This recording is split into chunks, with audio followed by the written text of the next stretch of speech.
Australian Open, Day 4, Session 2 here at the beautiful Broadbeach Bowls Club. The sun is shining, the bowls are glorious, and we are very, very happy to be here. Val Furbo here with you at the 2023 AO, and joining me for this second women's pairs match of the day are Kyle Langley and Nick Hind. Welcome to you both. Good afternoon, Val. Good afternoon, Nick.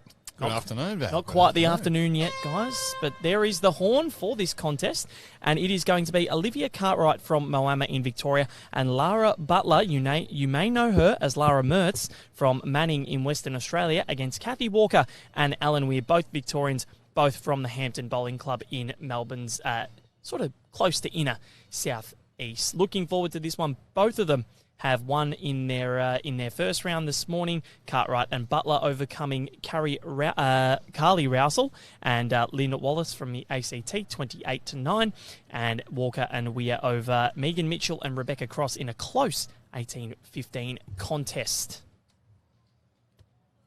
Underway here, and Olivia getting us off and running in the first bowl. Sun gleaming down on us so far. Well, that's why I said it was the afternoon, Val. It feels like the afternoon. It does. It's stinking hot all of a sudden. The sun's come out. We didn't have this yesterday. We certainly didn't.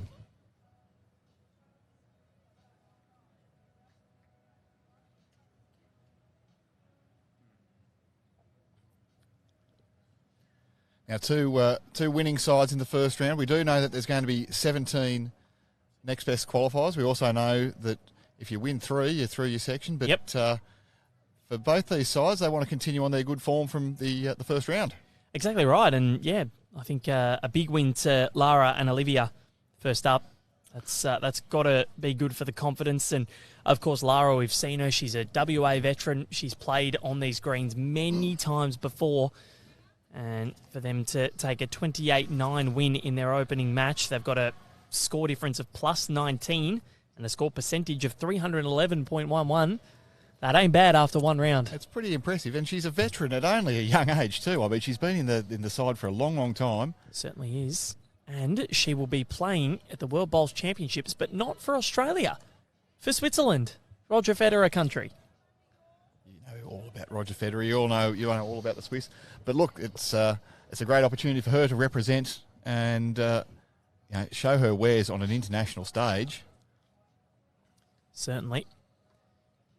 And now both of these two, we've had a couple of people from the Hampton Bowling Club in Victoria. They're very, very proud of Kathy and Ellen. Now, Ellen Weir is an ex-Canadian curler. And we know how big curling is in Canada. They're very good at the Winter Olympics. They perform very well. I've hosted a couple of them. So, ex-Canadian curler, and Kathy only took up bowls in February 2022. She's already being live streamed at the Australian Open. And also, Kathy Walker, OAM, for Services to Education. It's a remarkable thing, Val, and the diverse skill set on display here of our competitors here at the 2023 Australian Open. It's just something to behold. I'd like to give curling a go. I like the cold, but I think I'd be more of the sweeper than the pusher. Is that what they're called? You have to do some research. Yeah, I'd want to be the sweeper. The sweeper looks cool. It does. Stewie White from Moama. We know Stewie very well. He joined us in the last match this morning, and saying, "Let's go Liv." # Go Steamers, of course. Moama, one of our BPL franchises, the Moama Steamers. They won in February's edition.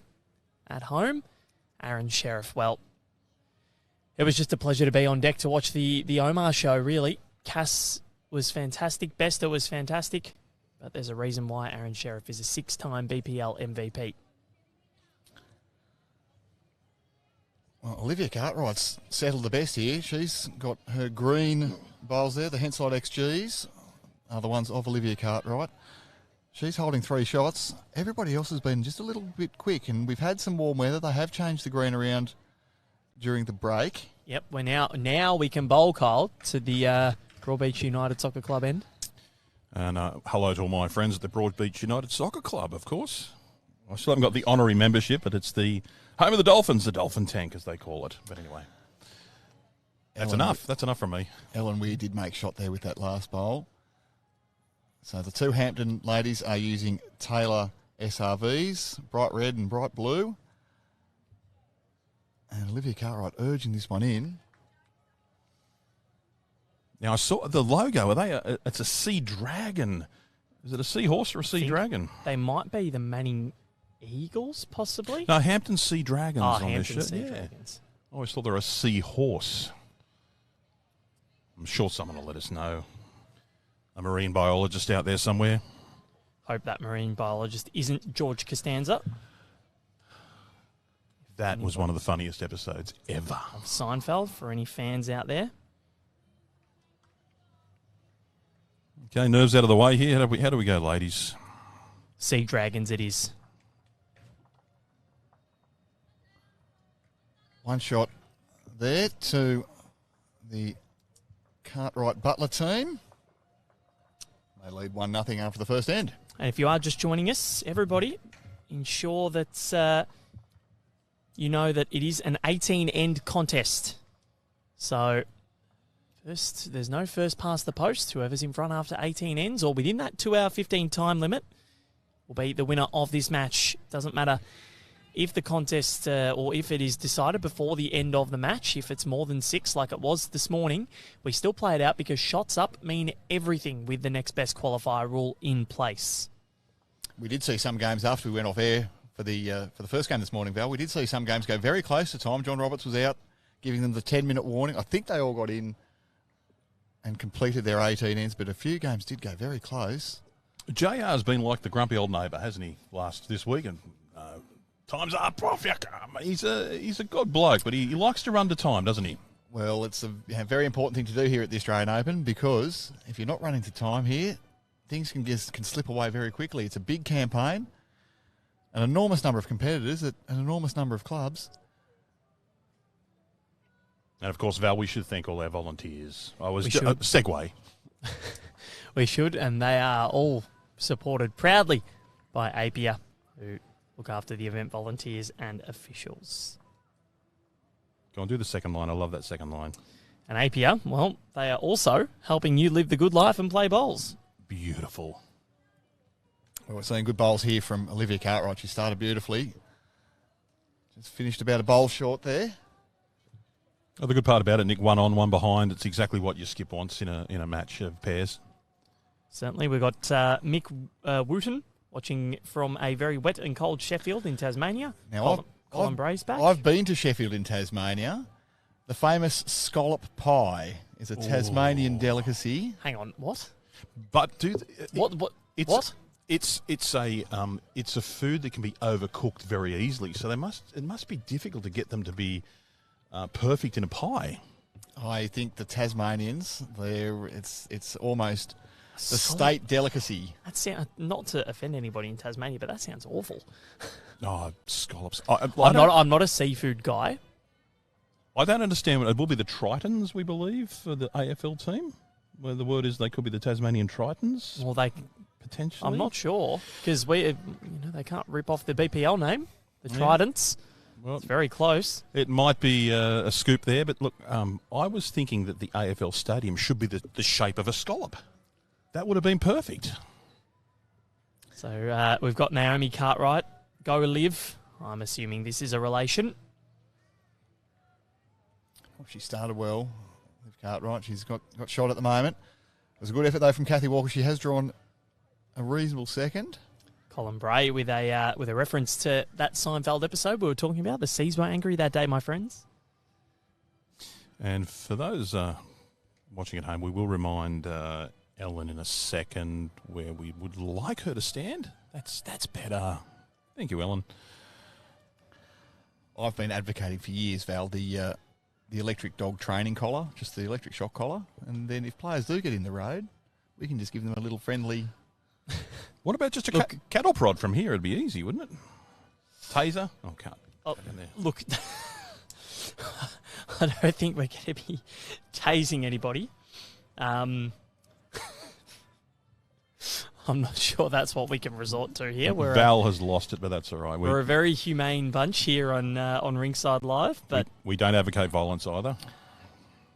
I like your thinking. You think outside of the box, but it's probably a bit too far. Olivia Cartwright's asked Lara to switch hands here. She's going to play backhand. There's a chance for a trail to make a number. She's just got to clear this front blue bowl. And straight into it. It's unfortunate. Got a clear road though now.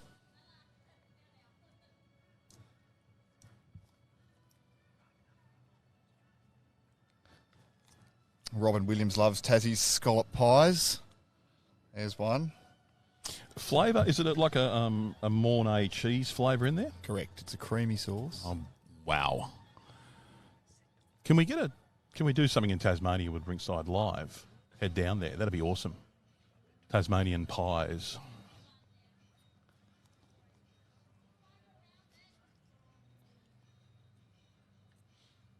Watching Lara look to get down there. She is using fairly tight bowls. The Drake's Adrenaline is the tightest that they produce. She got back to the centre line well. But it's going to be Ellen Weir here looking to draw a shot. You mentioned that, Nick. They're probably one of the tightest bowls in any bag at this tournament, those the Drakes.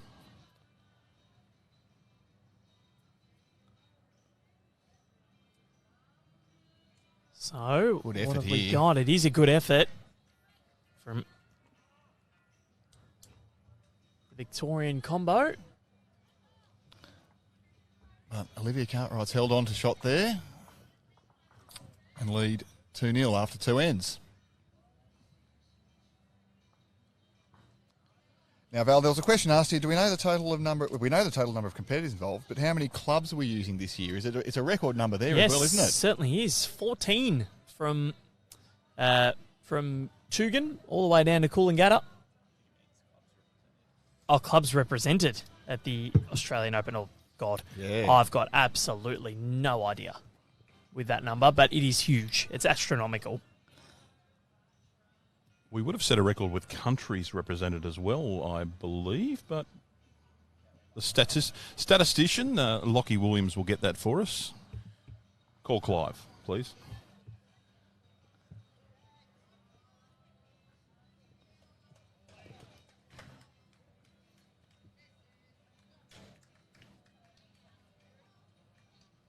Olivia Cartwright there, just starting on her backhand. Comes up 3 or 4 foot short there, Nick. Yeah, she started really well. I'm surprised with that. She has taken the mat back further than where they did have it on the first end, and you know, she's probably looking to get a gauge for the feel of the green across the whole rink. As I say, they have turned things around, and the sun has impacted this end of the green more than it does the other end. With the morning sunshine and the trees blocking the eastern side of the green a little bit more. So this will be the quickest rink, I'd expect, and this is going to be the rink too, I believe, where they're going to play all the big games at the pointy end of the tournament. Yes, it is going to be the green. I'm not sure where exactly it'll all be situated, but it'll be pretty close. Grandstand will go up, and looking forward to seeing all of the action unfold on those final 2 days. It is going to be a magnificent conclusion to this tournament. But before we get there, we've got a lot of bowls to get through. I can't believe we're only, 4 days in. It's amazing. There's, still 7 weeks to go. That's how long it goes for, isn't it? It's amazing. Well, we another 2 weeks of this. It's brilliant.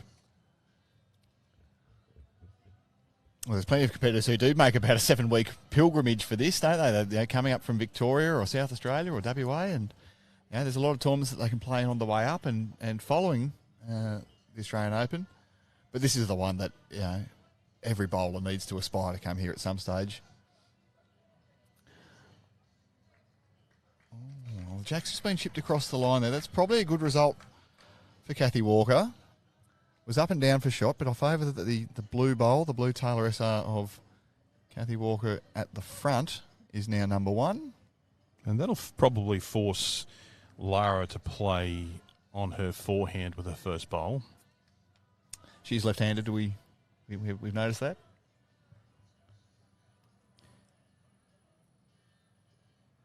Oh, it'll be backhand then. I've been asleep at the back of the box there. Sorry, listeners. It's been a big Viewers. campaign for you, Kyle. I know you've had a few days on air now. Well, as I said before, it's good afternoon, everyone. That's because I've been here since 4:30 this morning. I was a bit late. Thomas Love Ristich asking whether the draw for the knockout singles or when it will be published. Men's singles, that's already been done. If you head to results.bowlslink.com.au, you'll be able to find that, or the all-important Bowls Now app. You can download that via the Google Play or App Store.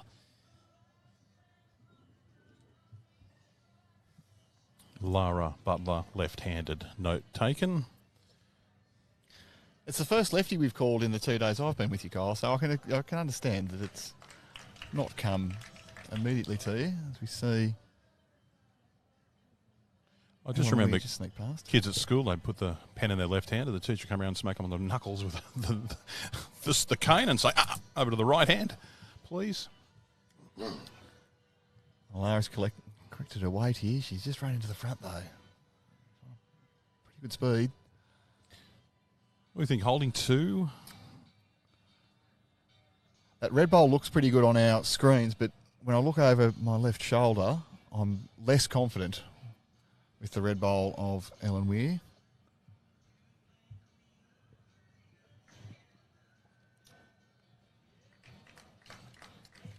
But this will give us a good indication, because if that's getting clapped, that one might be in, which means that the other red one might be in.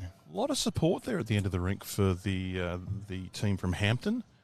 We had our the publicity officer come up and tell us all their information before the match, to fill us in on all their accolades. Well, Lara, what a great bowl there, though. She needed that. Could have been as many as 3 down. Yep. Didn't get a good indication. We didn't see this a lot in our first game, Nick. This is the skip coming to the head. Just have a quick look, it's important in our game for a skip to actually get.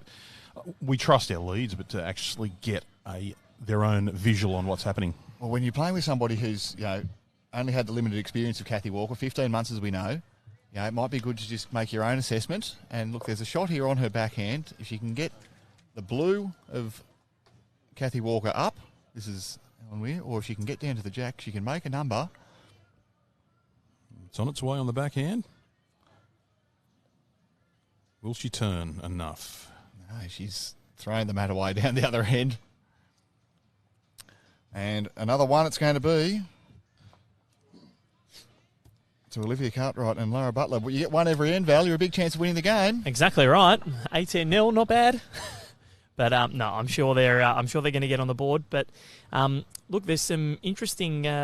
So Carmen, I just saw this as I was talking, but click on men's singles, but the knockout draw. So that should be added for a new tab at the on the Bowls Australia or results.bowlslink.com.au. So it should be there. It is online. I can definitely confirm that for you. What I'll do is I'll post a link and reply to your comment. This is why you're on the big bucks, Val. You're looking after the fans. Oh, we have to. Signing autographs. You know what? There's a story about that. Last year at the Commonwealth Games, I was standing with the team, and some guy came up to us and was getting some autographs from the Jackaroos, and all of a sudden he comes to me because I had the full Australian kit on, being part of the Com Games Oz team, and and he goes, "Oh, can I have your autograph? I don't have yours." And I said, "No, you don't want mine. I'm only the media guy." And he goes, "No, that's okay. Don't worry about it." I'm like, "Well, this is a momentous occasion because this is the first autograph I think I've ever signed in my life." And then Jake Felberg was the only Jackaroo standing in the vicinity of me, and he looks at me and goes, "It's such a shame that the only person that was with you at the time was the vision-impaired bowler." Look, that Val Febo autograph could be worth dollars one day. I'm probably talking 1 or 2. No, well done, mate. That's awesome.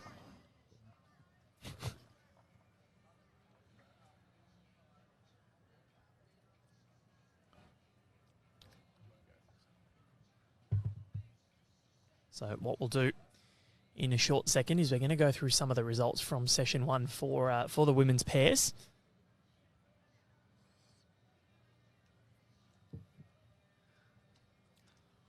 do know that Jamie Lee Warsnop and Dawn Heyman drew with Amy Evans and Kelly Gauntlet in their opening match, 16 all, and in that section is Stephanie Holtz and Jessie Cattell. Oh, wow. Who had a win.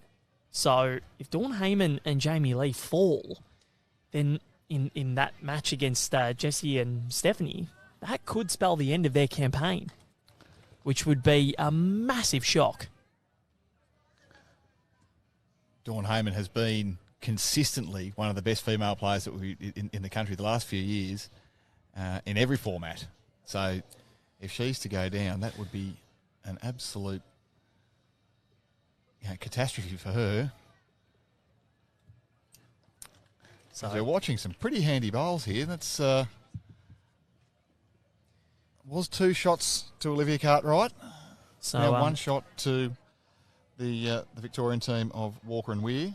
Certainly is. And Lindsay Clark and Kelsey Cottrell, well, my God, they were in a rampant mood this morning. They defeated Marianne Devery and Kath Judd 42-4. That's a huge win. Well, we spoke about it in the first game that the professional players, they don't let up. And, players of that capability, to get 4 shots against them, I think you've done very well. I think so, and both of them, the only 2 players to have won 10 Australian Open titles on green, so an amazing feat as they look for legs 11. Now, Katrina Wright and Kate Walker from New South Wales, they have drawn against Christina Christic and Ellen Ryan. 19 apiece out there at Coolangatta. Now, that's a scalp to claim a draw against the Commonwealth Games gold medalist pairs team. Sensational.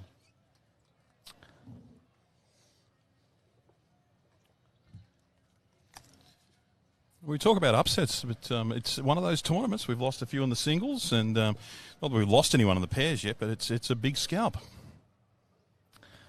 Well, pretty good head set up here, and looks like Lara's playing with just a little bit more positive weight. There's a squeak around the front here. She's still got a bowl left.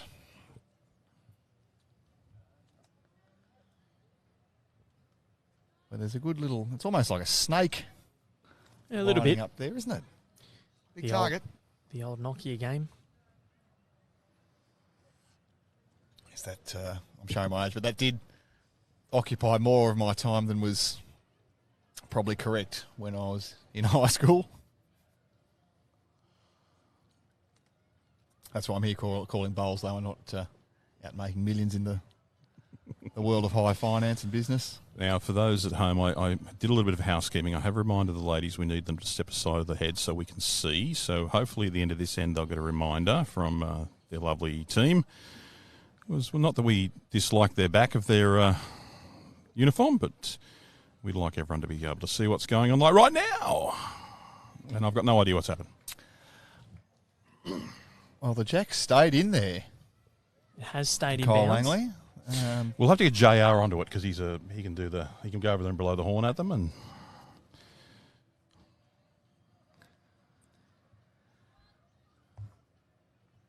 So, Stephen, yes, we have asked them. So we will do what we can. Carl de Klerk watching from Cape Town in South Africa. We've had a couple watching from there. That'll be quite late in the evening. as you said, Nick, we're going to look after our 1 billion followers now, heading up towards 1 billion. So Olivia. It's another one. So that bowl from Lara was able to clear out the shot, or what was the shot bowl from the Hampton duo. 4 ends, 4 shots. Yes, it's 5 ends, 5 shots. Yep, Just get it in ones. certainly. Yep. So 4 ends down, 14 to play. Only scoring in ones so far, but real consistent heads and bowls from each of them at the moment.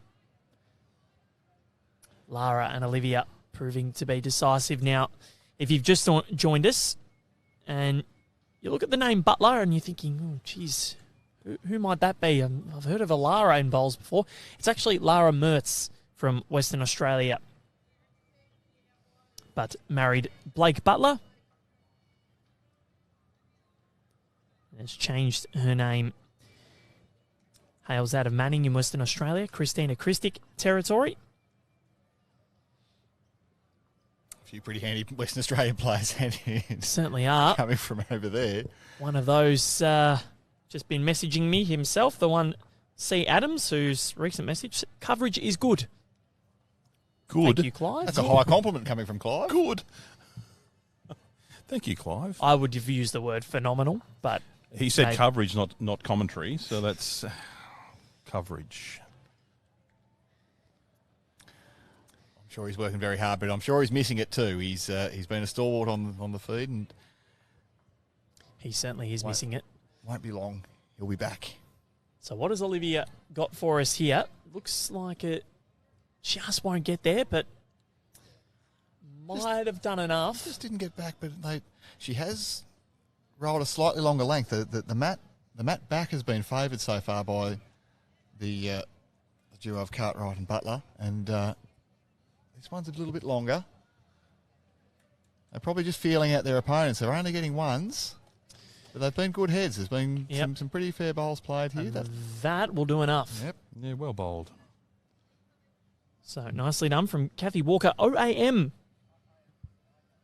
She's received that for services to education. So well done, because that is something that not many Australians have the honour of receiving. So amazing. So Tomislav asking why there's so many buys in the men's singles. Now, there were 303 sections. And just to get it down to 256 draw, we had to just make an extra round of 512. So a few people will play that and then go into the knockout 256 and onwards. Some sheer record numbers causing that. Fairly consistent start there from both ladies, but nothing extremely close. There's a lot of room there for our skips here to draw in for sure. Well, we saw Kyle Langley in the last game. It was Taylor de Greenlaw who was the difference maker. She was plonking them on there with monotonous regularity, and it might be in this game the first one who can do the same thing here. Will give their team the leads I'm speaking of. Will give their team a real advantage. Taylor's mum Jess playing with Louise Witten. Both of those two have been around for a while, and Jess, of course, on the BA board. And good here from Lara. Really good here from Lara. Yeah, great start with the first bowl. And as is Louise, actually, both on the board of directors at BA, so they're playing together. And they're in the same section as Lindsay Clark and Kelsey Cottrell. Oh, geez, there might be a few contracts up for renewal after this. Yeah, Linny and Kelsey will need to be careful not to win by too much. Well, Genevieve doesn't care. She's on the board and she can bowl however she likes. She's going well. Her and Tash got through. Yep. Certainly did. It was a group of death, that one. Jen and Tash, Olivia Bloomfield, one of last year's pairs winners, and then also Kira Burke, emerging Jackaroo. How's Lara's memory here? She's good. It's a gem. And She's Kira good. is with Emma Boyd, who's playing for Canada at the World Champs. The only issue is that the Jackie's out in the open a little bit more now, and the forehand's got a nice draw down, as we can see on our screen here, the two white bowls. You can go nestle in with those two. Just good positive draw weight. She's up. She's close. Played it well, and the Hampton fans have given her a good round of applause there. What I've loved is how proud the Hampton Bowling Club are of these two and what they've done. Lara Mertz, though, she doesn't need more invitations because she is a very quality bowler. Let's see what she can put together. Cartwright flipped her over to the backhand, looking to punch the red bowl through the hole, or even just grab the jack and take it back a little bit. They do have a catcher. Got the weight. We're not there. We're not there, unfortunately. So an opportunity here for Alan Weir to get a second in. Well, it's a free kick. I wonder if they're discussing taking it. Surely not this early in the game. No, you can't be doing this. No, they're going to bowl. Gee, they had some robust discussion, though.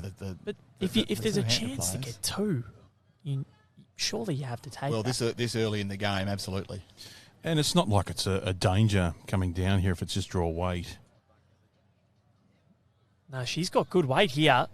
I think she doesn't want the jack. No, That's a she gem. spliced it, and that is a magnificent finish from Ellen Weir.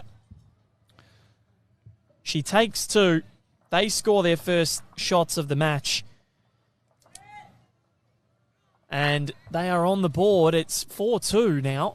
After losing the first 4 ends with singles, they've halved that margin. 5 ends down. And that is a brilliant end of bowls by the Victorians. That was very impressive, Kyle Langley. I think to play the shot there, like you say, there was little risk, but there was still some, and to have the confidence to play it and to play it so well, to get a little touch and just squeeze the jack in there, it's almost showing off. It's showing off. And how's this crowd? It's like being at the Hampton Bowling Club. They're actually getting behind their bowlers, as Val mentioned. A lot of pride, but there's cheers, there's claps. It will definitely pump up their tyres here. They'll be on a roll at 2.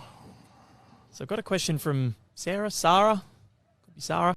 Are any of the players seeded in this event? No. There are no seedings. Anybody can be drawn against anybody, and that's the beauty of this Truly tournament. open, isn't it? Truly open.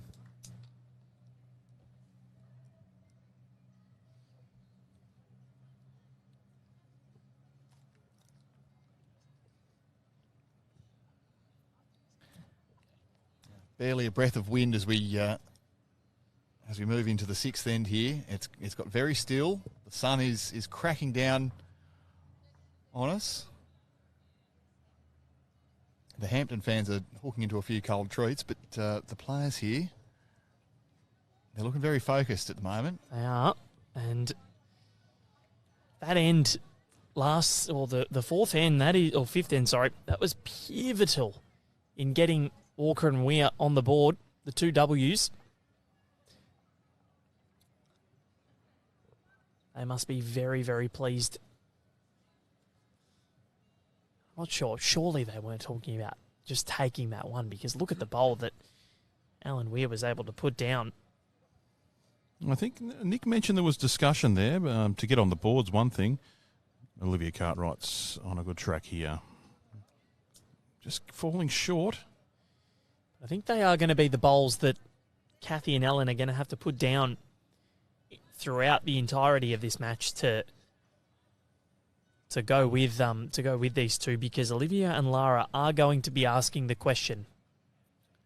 Well, they're both very well credentialed players, Val, and if you're going to beat players of that capability, we've seen already today a couple of draws in the women's pairs, so there has been an upset. It's not impossible, but you've got to play your very best game and play it consistently. It is only 18 ends. It's 2 hours and 15 minutes, so you've just got to switch on for that whole duration. Olivia's been forced onto the backhand here. She just needs to play the right weight, and it's on a good line. Travelling through. Motoring. Do you like the word motoring? Travelling, motoring. Speeding. Steaming away. Yep. So this one, as we get the changeover, this one a really important match in the section, because both teams enjoyed wins in their first match. Lara and Olivia more so with a big win to start their campaign.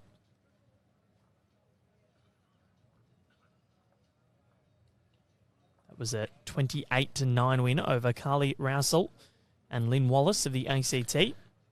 I can give you a tip with them. They're not quite the ACT. They fall under my jurisdiction, but they play at Yass Bowling Club, which is in New South Wales, but they play in the ACT comp.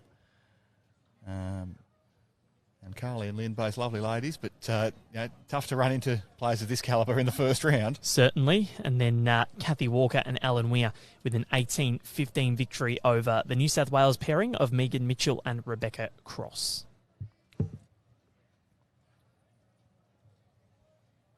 Of course, we'd love to thank the City of Gold Coast and Major Events Gold Coast in conjunction with the Queensland Government and Tourism and Events Queensland for helping us put this marvellous event together, and their support. We wouldn't be here without it. She's on a pretty good line here, Ellen Weir. Needs to reach. Looks like she might have the pace. And drawing shot. Yeah, well done, Ellen Weir. That is a brilliant bowl. She's come to play. And I dare say this is 2. So Olivia's saying you can get off that wing bowl, so I expect there's going to be a bit more than just draw weight. So Lara Mertz, or Butler, old habits die hard. Needed more weight for the line she played there, unfortunately. She'll correct on a second one. But even those fairly tight Drake's adrenaline lines, they're starting to turn now. The sun is baking this beautiful surface. And let's see if Ellen Weir can repeat. She's a little bit higher this time. Yep, she's taken a fair bit of grass here. And that might, has that remained in bounds? Has come back, almost counted in the second rink there, but did come back onto ours. So, yeah, talking more weight this time. Let's so see. Through the middle, get both. And they have one at the back there. Well, I suggest it's currently 2 down, which is why they're going to look to get something out. So the Victorians holding the ascendancy, but Lara Mertz with the final bowl of end number 6. We need the sound effect. I've got you, Butler. Every time you say Mertz, I'm going to... Oh, I did it again. On the buses, of course. What a great program that was many, many years ago.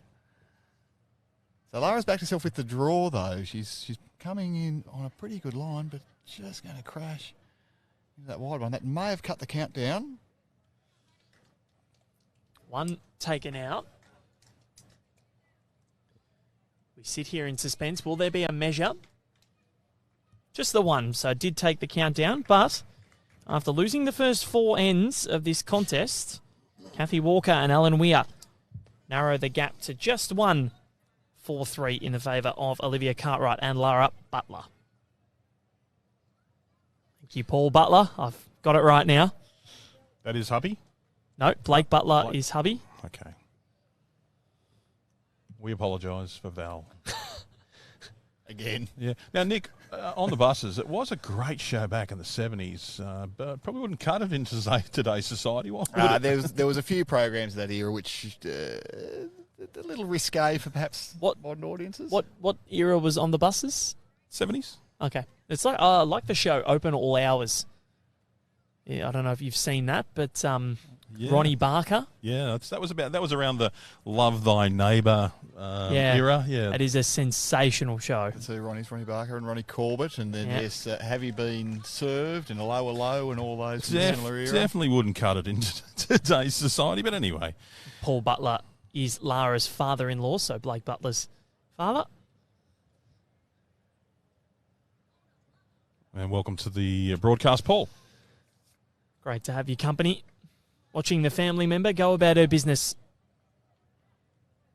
as she does so often, so well. Yeah, Paul, is there anything you'd like to tell us? We can just share with us. We won't let them on air how any little interest. I'll go with that. Any quirks? Intricacies? Yes. Leave that one alone. 12:23 on the 13th of June. Kyle Langley has left the building. Easy for you to say, Kyle. I'm just going to put teeth back in. Hang on, here we go. It happens. Quirks. You try and pretend you're better and know more than you do, and it's just always wanted to be a chameleon, but no, my colours didn't change there.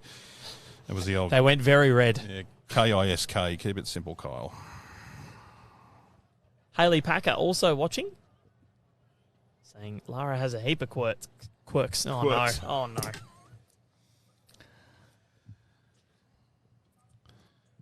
Actually, hasn't Ellen... Was it Ellen or Kathy who's got an award for education?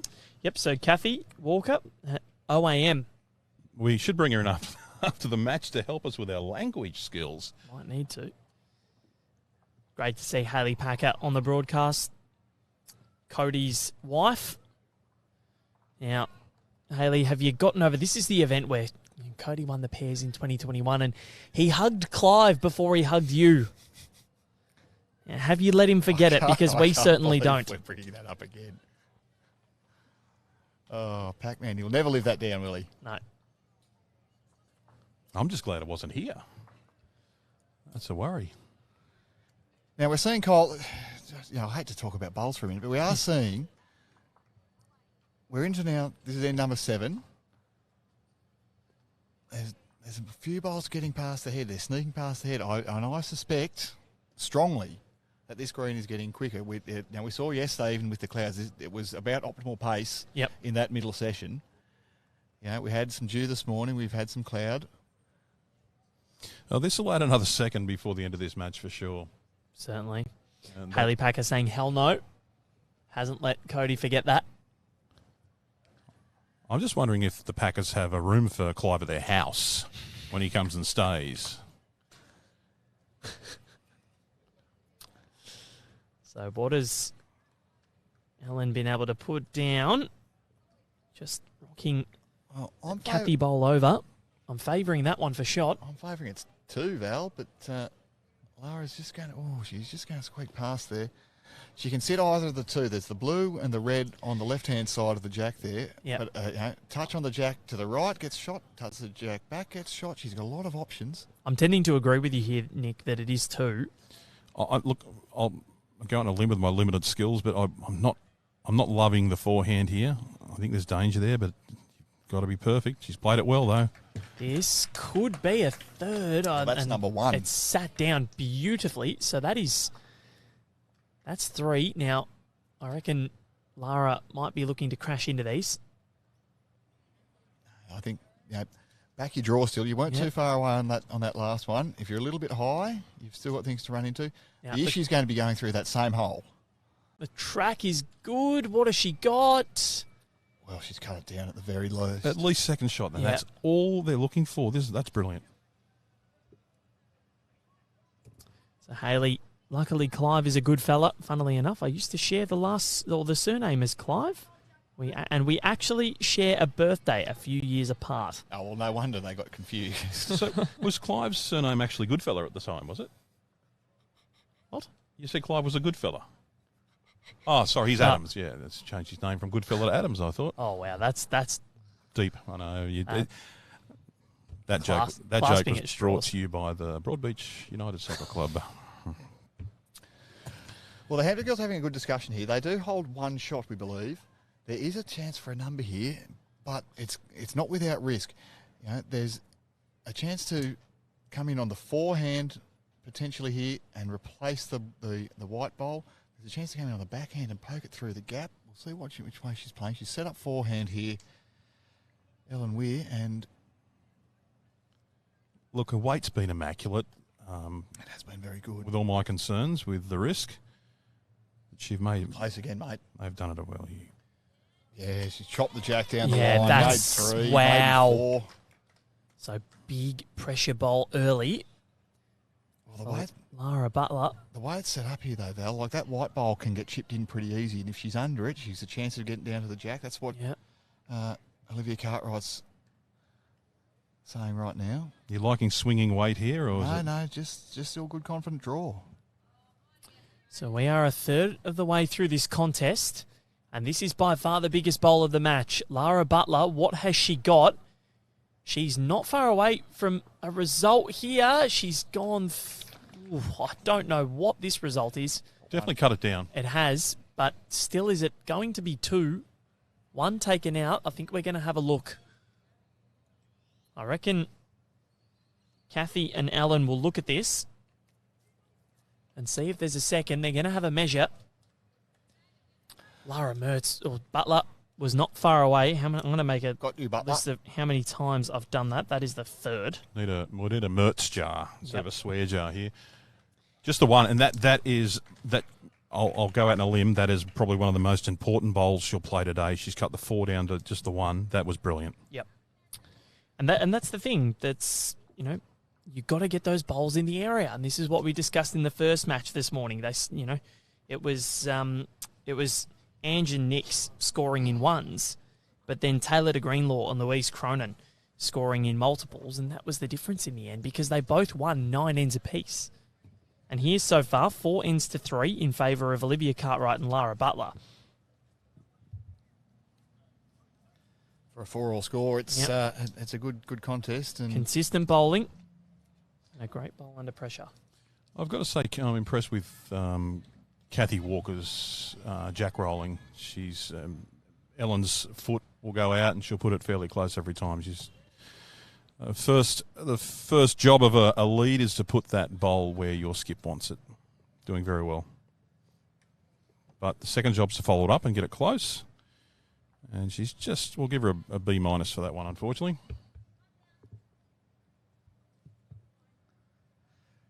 Chloe Morrison asking if anybody has seen her and Clive. This is Hayley Backer, of course, in the same room at the same time. Chloe Morrison chimes in for some absolute gold. She doesn't say much, but when she does, she's pretty good. That is very good by you, Chloe. And pretty good here from Olivia Cartwright. Welcome back. Chloe Morrison, an emerging jackaroo. Yes, member of Tuggeranong Vikings Club in the ACT, and I'm sure will feature prominently in national events throughout the rest of the season. There's some representative stuff coming up.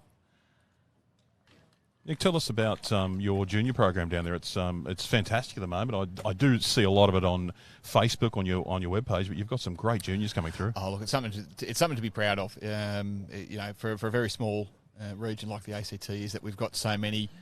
With such capability.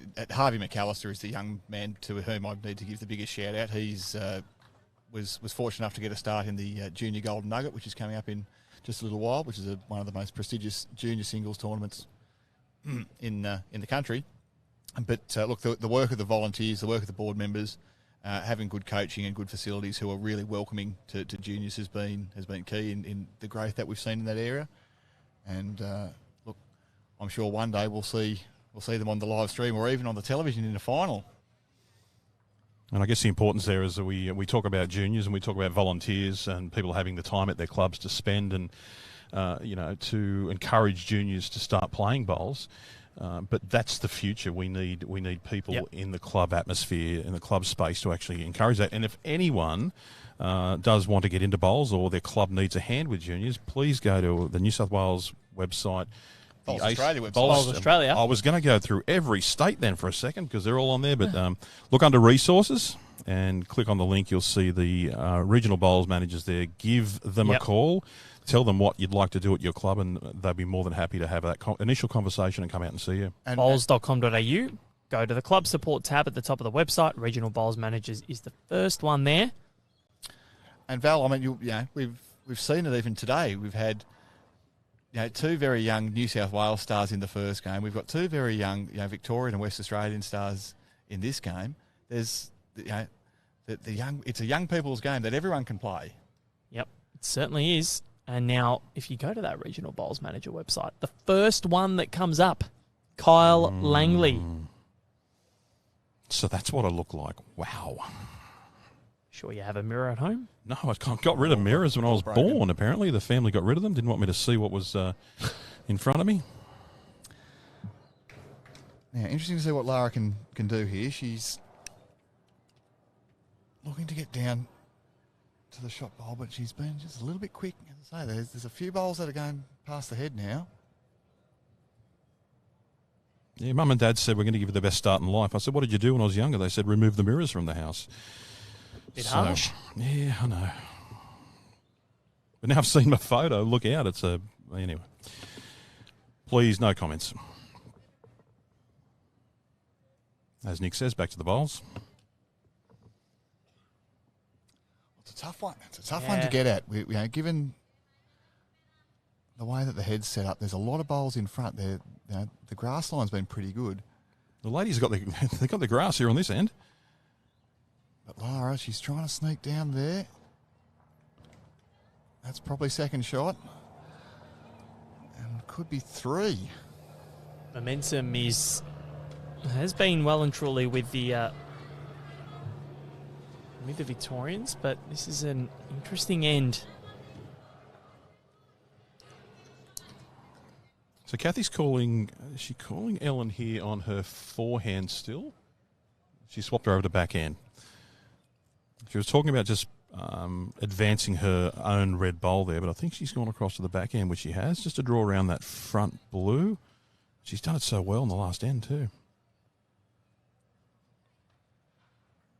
And we'll We'll keep you informed once we get a result. Well, she's played it very well. She's put her nose on it. Yeah.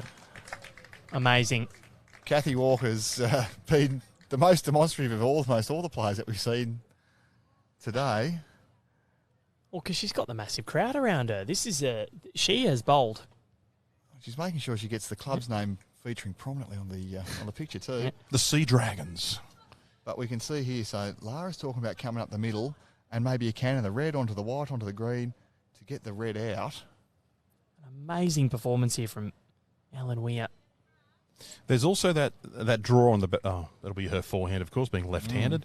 Just to make contact and just spit it out there to Olivia's bowl. Now, we spoke about a snake before. Look at that. They're all almost aligned. The line has been perfect from everybody in this end. That's an Allen's python, that one.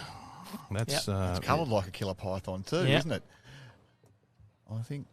Yeah, so Lara's talking about coming pretty quick up the middle here, and I don't mind this plan. You know, there is a cannon, and if she gets it right, that red bowl can go, and it would leave 3 of the bowls that belong to her and Olivia Cartwright. Lara Butler. Massive opportunity. Walker and Weir asking the question, what has she got? Is she tight? She will crash. What will the end result be? A bit of a domino effect, but I don't think that's going to matter. I think it's going to remain 1 to the Victorians, and it is, and they take the lead for the first time in this match. We've gone 8 ends. They both won 4 apiece. Only 1 multiple scored across the entirety of this match so far, and that was in end number 5. Went to Kathy Walker and Alan Weir, and that extra shot has proven decisive so far, 5-4. How impressive, there's another word of it, it must be getting close lines. How impressive has Ellen Weir been with her skipping today? She's just composed, and she's when the pressure's on, she's getting the job done, drawing shot. Big bowls under pressure. I agree with you, Kyle Langley, and that's been telling, because it feels as though Olivia and Lara have had the sort of the better of the game for a lot of it, but it's not showing on the scoreboard yet. No. I think Val might have mentioned we've had only 1 multiple. Just the 1 so far. That was in end number 5, going the way of the Hampton Bowls Club's exponents, and those 2 have been they've been so ultra consistent, because even in the 4 ends that they lost, they only conceded singles. Same can be said for Olivia and Lara as well. Chloe Morrison was calling for the cannon on that last shot from Lara Mers, and yes, I agree. Oh, Merds. There we go. I've got you, Butler. Now, look, I wish I'd say that I did that deliberately, because I want to bring up my first commentary experience, Val Febo. Kyle Langley, you may not have heard this, but some of our more regular Rinkside Live listeners might remember back to the BPL Cup at Moama in 2021, and poor old Nick Hind was thrown in the deep end with Clive Adams unavailable. It wasn't BPL Cup, it was the BPL. Well, there was BPL Cup as well then, yep. though. I will tell you that. And I had a little issue with calling the Brisbane Pirates by another Brisbane sporting team's name. Brisbane Lions. The Brisbane Lions, and the fine jar was overflowing at the end of the week. So look, it is easy to do. Rob Wilson from the Dandenong Club went home a very rich man. He started it too. He was just as guilty. And now they've helped everybody and called themselves the Moreton Bay Pirates, and now I keep calling them the Brisbane Pirates. Habits are hard to change, aren't they? Yeah, we're just coming back from the Nick Hind Bowl show, and Olivia Cartwright here on a good track again. Well, I'm just trying to think of, this is my first week. I did a bit with Inner Zone last week, but down in New South Wales. But I'll probably make a horrible error at some stage, and I could have already done that. They just haven't told me. So well, you couldn't get intricacies right. Yeah, I know. And nicely done there from Kathy Walker.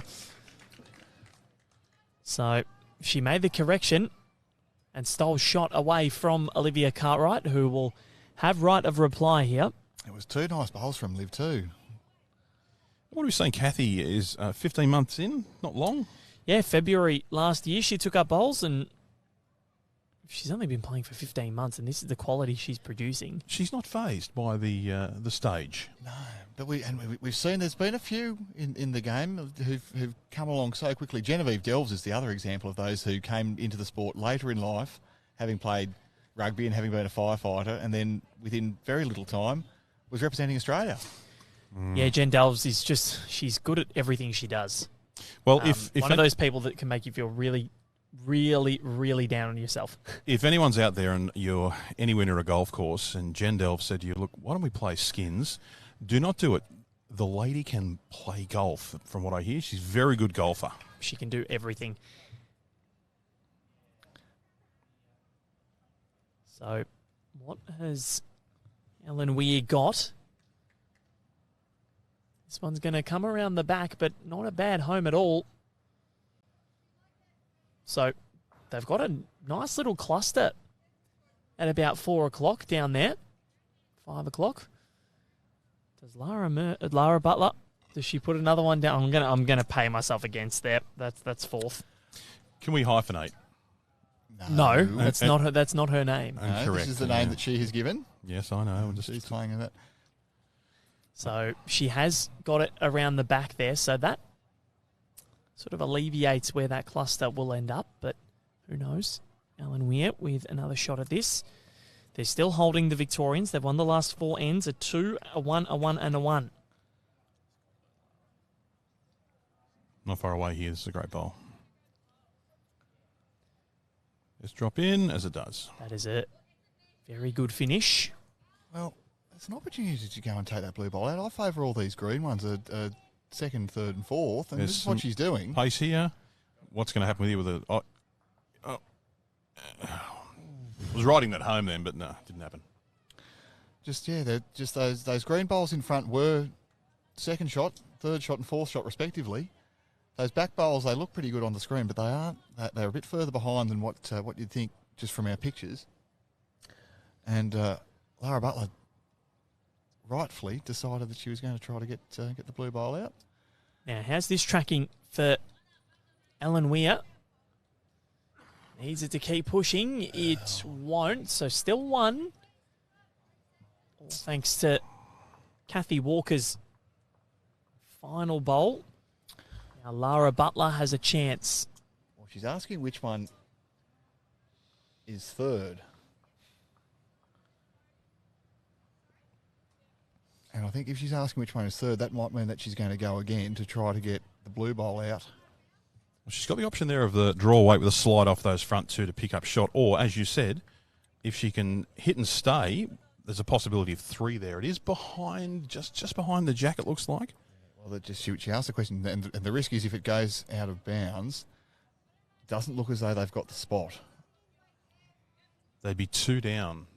Possibly 3, because there is a back bowl up here on the bottom left-hand score. At the back, but yeah, playing a little bit more controlled this time.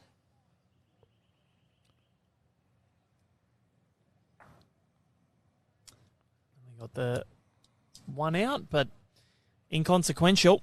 That's a 5th end in a row to the Victorians, and as we round the bend and head on the home stretch, they've won the last 5 ends and take a 6-4 buffer. Only 1 multiple scored throughout the entirety of the 9 ends so far, and that was in end number 5, going the way of Kathy Walker and Ellen Weir. It's proved decisive at the moment, but they are playing the more consistent bowls at the present. Still none the wiser as to who is going to win this. 18 ends is what we've got for you. Whoever's in front at the end of those 18 will win the match, and it doesn't matter what the margin is, we continue to play out those 18 because shots up do matter in this sectional format of the Australian Open. Once we get to the knockout stages, if the margin is more than 6 heading into the final end, or 12 before the final 2 ends, we will not be playing.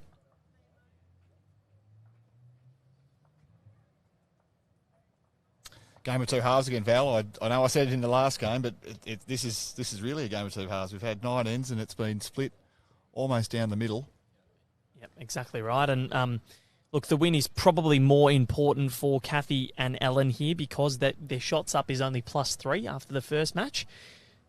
Olivia and Lara both I think it was +19 for them. So, if they lose by a close margin, it's not the end of the world with the next best qualifiers coming into play.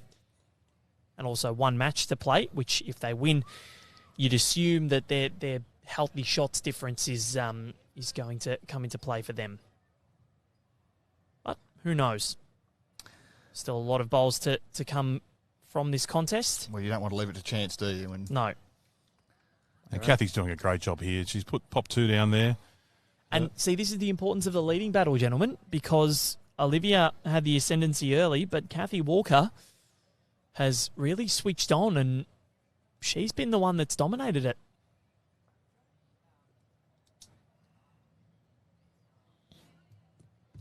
Olivia, good grass at the moment. She's just dropped her length off, weight off slightly. She needs to pick that up. Needs to correct here. Yeah, overcorrected. And like before the game, Lara Butler, she said to me that Clive Adams used to throw her off by talking about overcorrecting, and I wonder whether that's not something that's happened here. You know, there might be an opportunity that they do need to sort of just step back, step away from the rink, have a little powwow. That's great lead bowling there. 1 on it, 2 behind. This is supreme from Kathy. Really mounting the pressure on Olivia. She's taken a wider line here, Val. Trusting the grass. But where has it ended up? It's ended up at the back. I think Lara's pretty happy with that. She gave her a clap. Gives her something to work with. So, there's 3 blue bowls in the middle. All Kathy Walker's, as we have the changeover here in end number 10. This Australian Open for Apia, who are proud to support the event volunteers and officials. Just ticked over an hour in this match. Still got an hour and 14 minutes of time left up until the quarterfinals. They will be timed at 2 hours 15 from the quarters onwards. There will be untimed for the Open singles, pairs and fours. All the other events will be timed at 3 hours. Well, I don't know whether she was playing for it, but it's ended up being a pretty good result here because the way this head's situated, some disturbance through the front bowls there might have been a plan, but it looks like Lara's just gone for that second shot to cut the count down, but she's her weight's not there this time. So how important is this end now? 2 bowls to come for Lara Butler. Look, Cartwright and Butler need the mat back. It's important that they get this mat back because it's just Walker and Weir are running away with this. Doing 1-1-1. It's controlling the mat, controlling the length. And one's ended up a bit short from Alan Weir. But at the moment, I'm not sure what I'm favouring. I think, what do you guys think? I think it could be 1 only, possibly a second.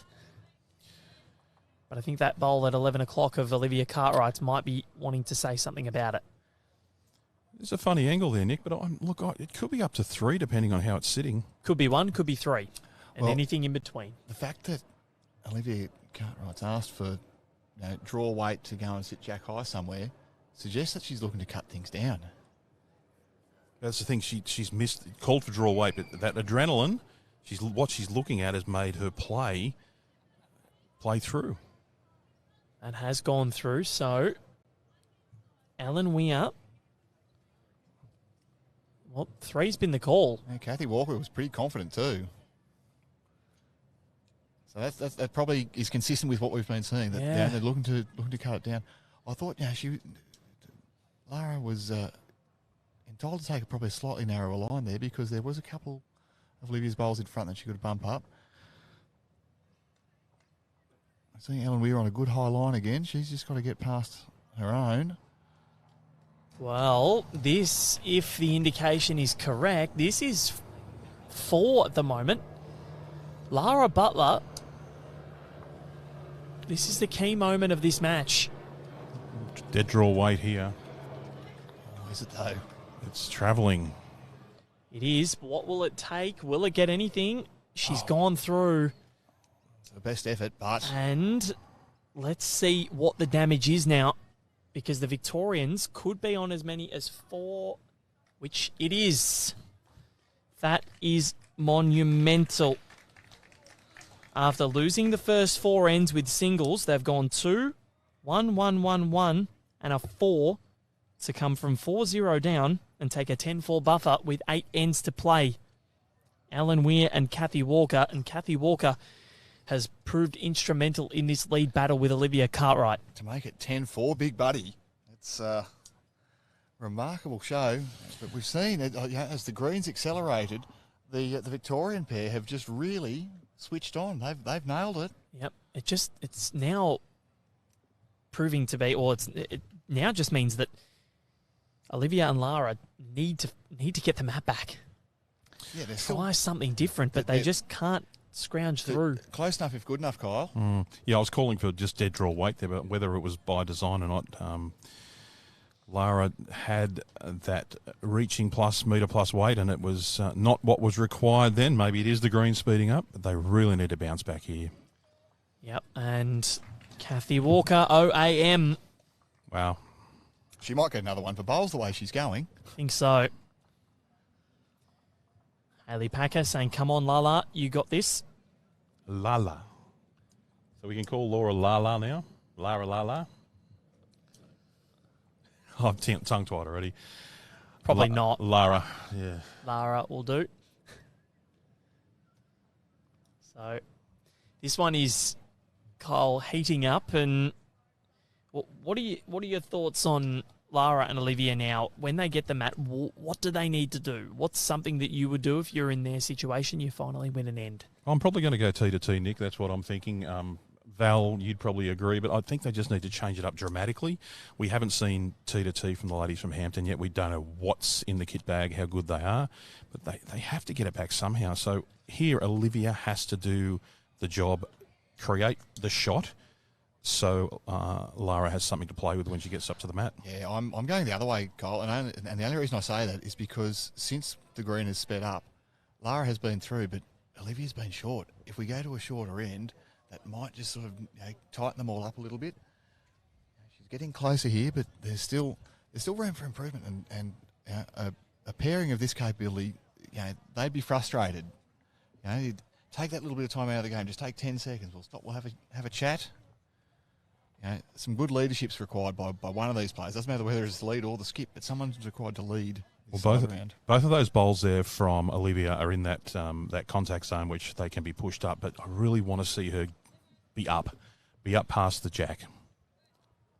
So let's see what the go is, and I think this is good skipping from Ellen Weir, just to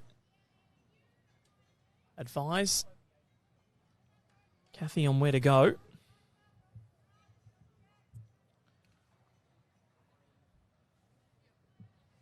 This is critical, this bowl. Must be up. Yeah, she's got a bit more on it. I think she's actually looking to get all the way to the jack here. Going to take that blue bowl here. Great bowl. Oh, take it with you.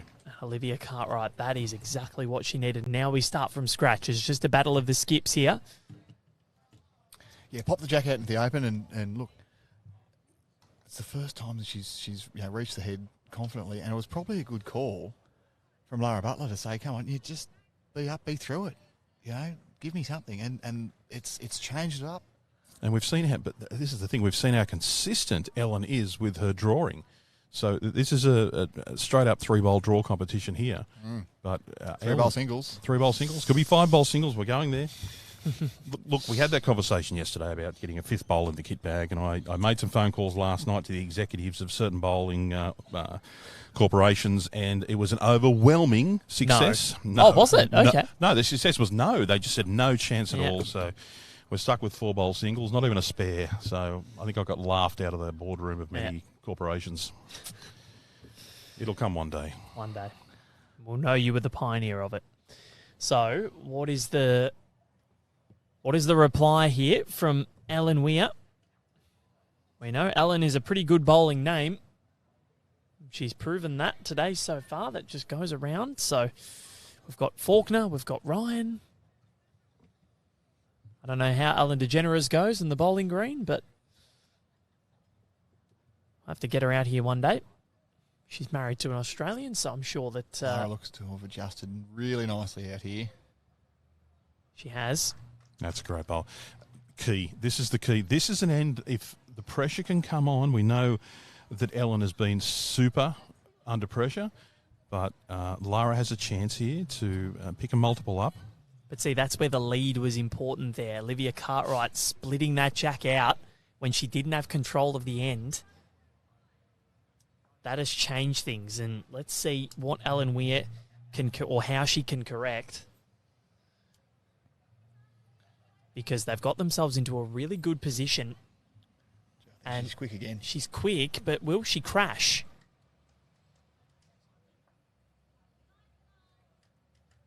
She hasn't opened it up a little bit, but still won to the WA Victoria pair. Still a lot of room there for Lara to draw into that space. She's now got that red bowl to sit on as well. Just wants to make sure her pace is right. Will sit on her own. Lara Butler doesn't want to go too far. She's going to sit into her own, and I reckon that's going to take 2.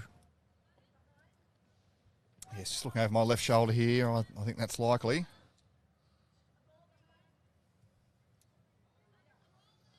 One bowl for Ellen Weir to do something about it.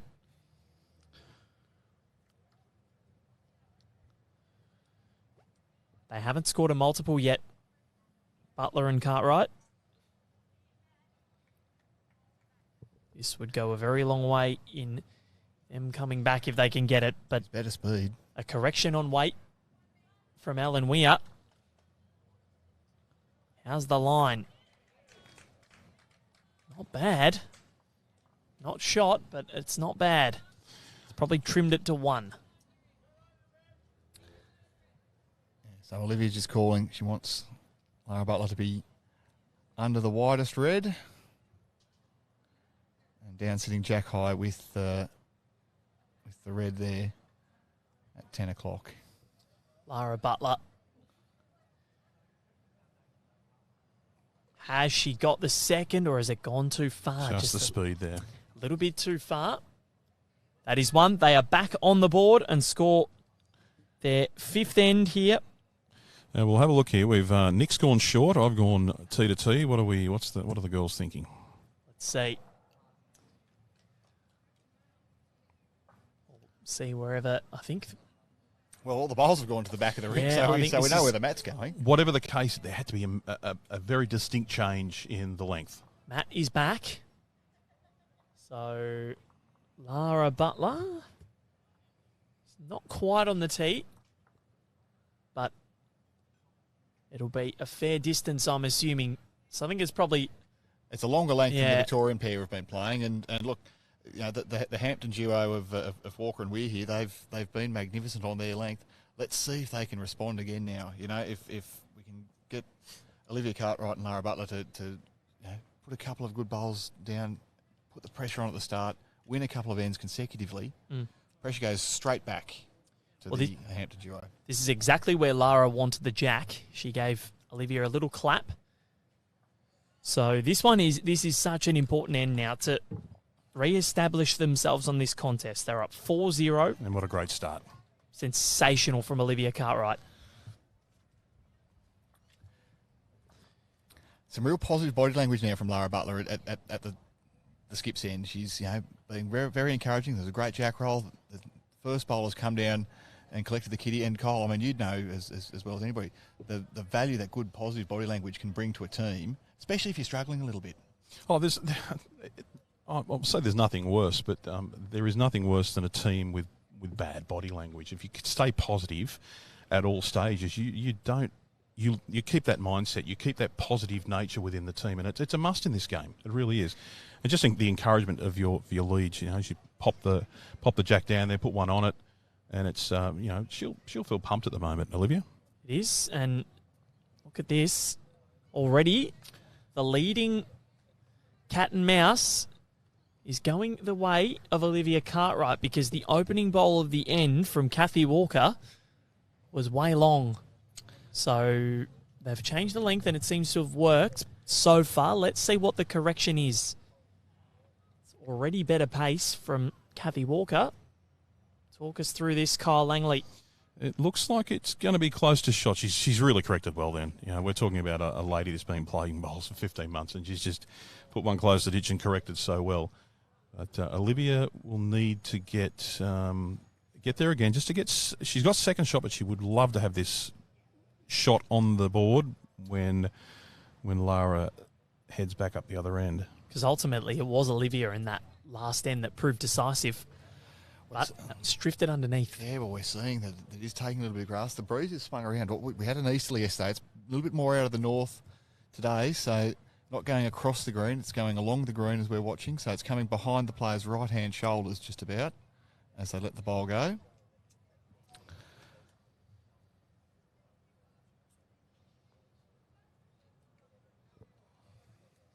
This one won't get there. So interesting how they've adjusted with this change of length. Olivia, her 3 bowls in the area, but Kathy Walker, only one really in the area, but it is the one.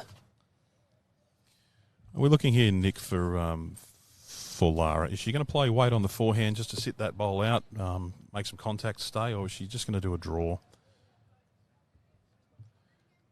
She's setting up on the backhand.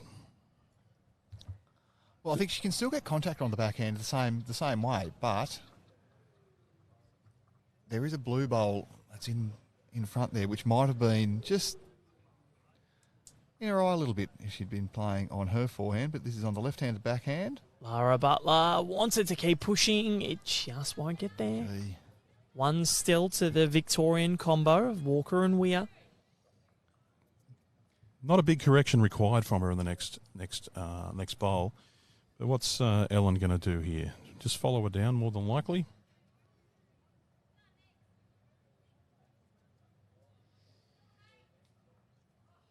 Ellen Weir, I'm not sure what this weight is doing. I think this is looking like it's okay. Line looks fantastic. Here we go. Ellen Weir gets a little "we are not worthy" praise by Kathy Walker. And it's easy to see why, because that was phenomenal. I'm enjoying having Kathy on our rink here. She's been very expressive. Mm-hmm. The hands were on the head. She thought that the jack had gone to Olivia's bowl, but the red bowl stuck around. This makes Lara's shot. It's an easier shot now. She just needs contact on Kathy's bowl. Well, she likes it. She's following it down. This is the first time we've seen this from Lara Butler. She crashed into her own. Still one to the Victorian pair. This wouldn't be the easiest thing to swallow, I guess, if you're Lara and Olivia, if you get the mat back and then lose it immediately. Well, that could be 2, Val. We're just looking at the camera angle here. It could be 2 to the ladies from the Sea Dragons. Kathy has indicated it's just 1, but maybe your eyes are better than hers, Kyle. No. But yeah, this is interesting. Just had a good look. I got out of the chair for the first time today. How are the legs? They're going well. Nice. Well. I'm looking forward to it. But I thought they were painted on. I do favour it, and I agree with Kathy Walker. It is only one shot. Yeah. Now, Lara Butler played this pretty well last time. She only just clipped her front bowl, which has opened it up again as well. So it's a bit more forgiving, this shot. I think she'll play something fairly similar in terms of weight. Lara Butler with her final bowl of this 12th end. How's the track here? Need some contact on the front bowl. Might get it. Hits it. And that will do. Could be a couple. But we have Ellen Weir with a final bowl. And we've seen what Ellen can do. 2 down was the signal we've got from Kathy Walker there. They haven't scored a multiple yet, Nick.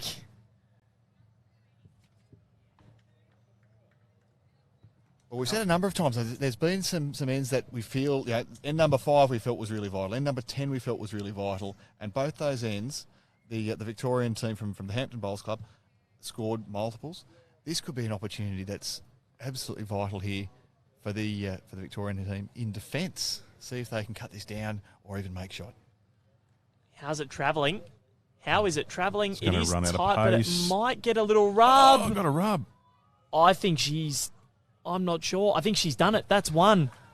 That is a mighty save She got a little rub through, did Ellen Weir, but I think they've wrestled the mat back, confirmed by Olivia Cartwright, and it is an 11-5 buffer. Well, we mentioned the vital ends, Nick Hind. N5, N10. Put an asterisk down next to N number 12 because that could prove pivotal in the outcome of this contest. Kathy Walker and Ellen Weir breathe a sigh of relief. Well, it's a 3-shot swing, and I mean, as we know, luck starts when you reach the head. She was a bit fortunate there, but I mean, there's not much that you can do when you're the team of Olivia Cartwright and Lara Butler. You played your best bowls there. You'd made 2, but when you've got the last say, you're a chance, Kyle Langley, to do something remarkable like that. Yeah, the golden rule of lawn bowls: be up, give it a chance. And she did. Look, from this angle, it looked like it was slowing down. See, we can. The actual greens are quickening up dramatically.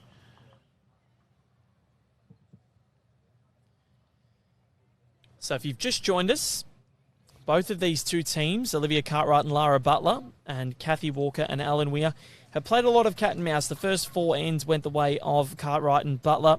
They only scored singles. The next 6 ends went the way of Walker and Weir. Took a 10-4 lead. The last 2, they've split them. But a big end there. And a big bowl by Ellen Weir. Wrestling shot back after Lara Butler played an amazing shot. Great reply here. Yep. Just going to sliced it in. Look, it's not panic stations yet, but being 6 shots down with 6 ends to go, it really is. They'd have to put their foot on the gas. They have to pull back this 6-shot deficit. They need the mat back again, the girls from Victoria and WA. Hayley Packer saying that's why bowls is a love-hate relationship, that last end, and that's exactly right. And I think if you look at where this section is placed at the moment, so both of these two teams had a win in their opening session. That's super bowling there. Amazing. And Kathy Walker just holding the ascendancy in this lead battle currently. The poise she's shown, Val, has been remarkable for a player with such limited experience. And against such a well-credentialed opposition, that's a good effort there from Olivia Cartwright.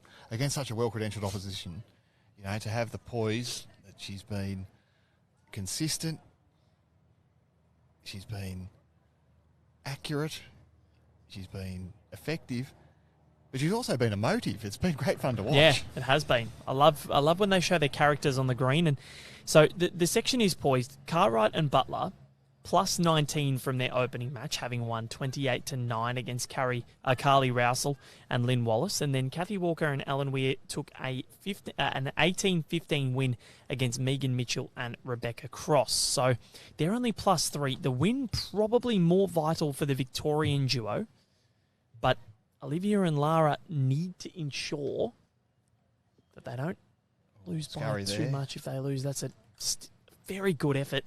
Look at the head here. Cut it down to 1. And that definitely gives Lara something to play with there. She's got a chance of rolling Olivia's over. Definitely, I think we're going to need contact on the shot bowl at some stage.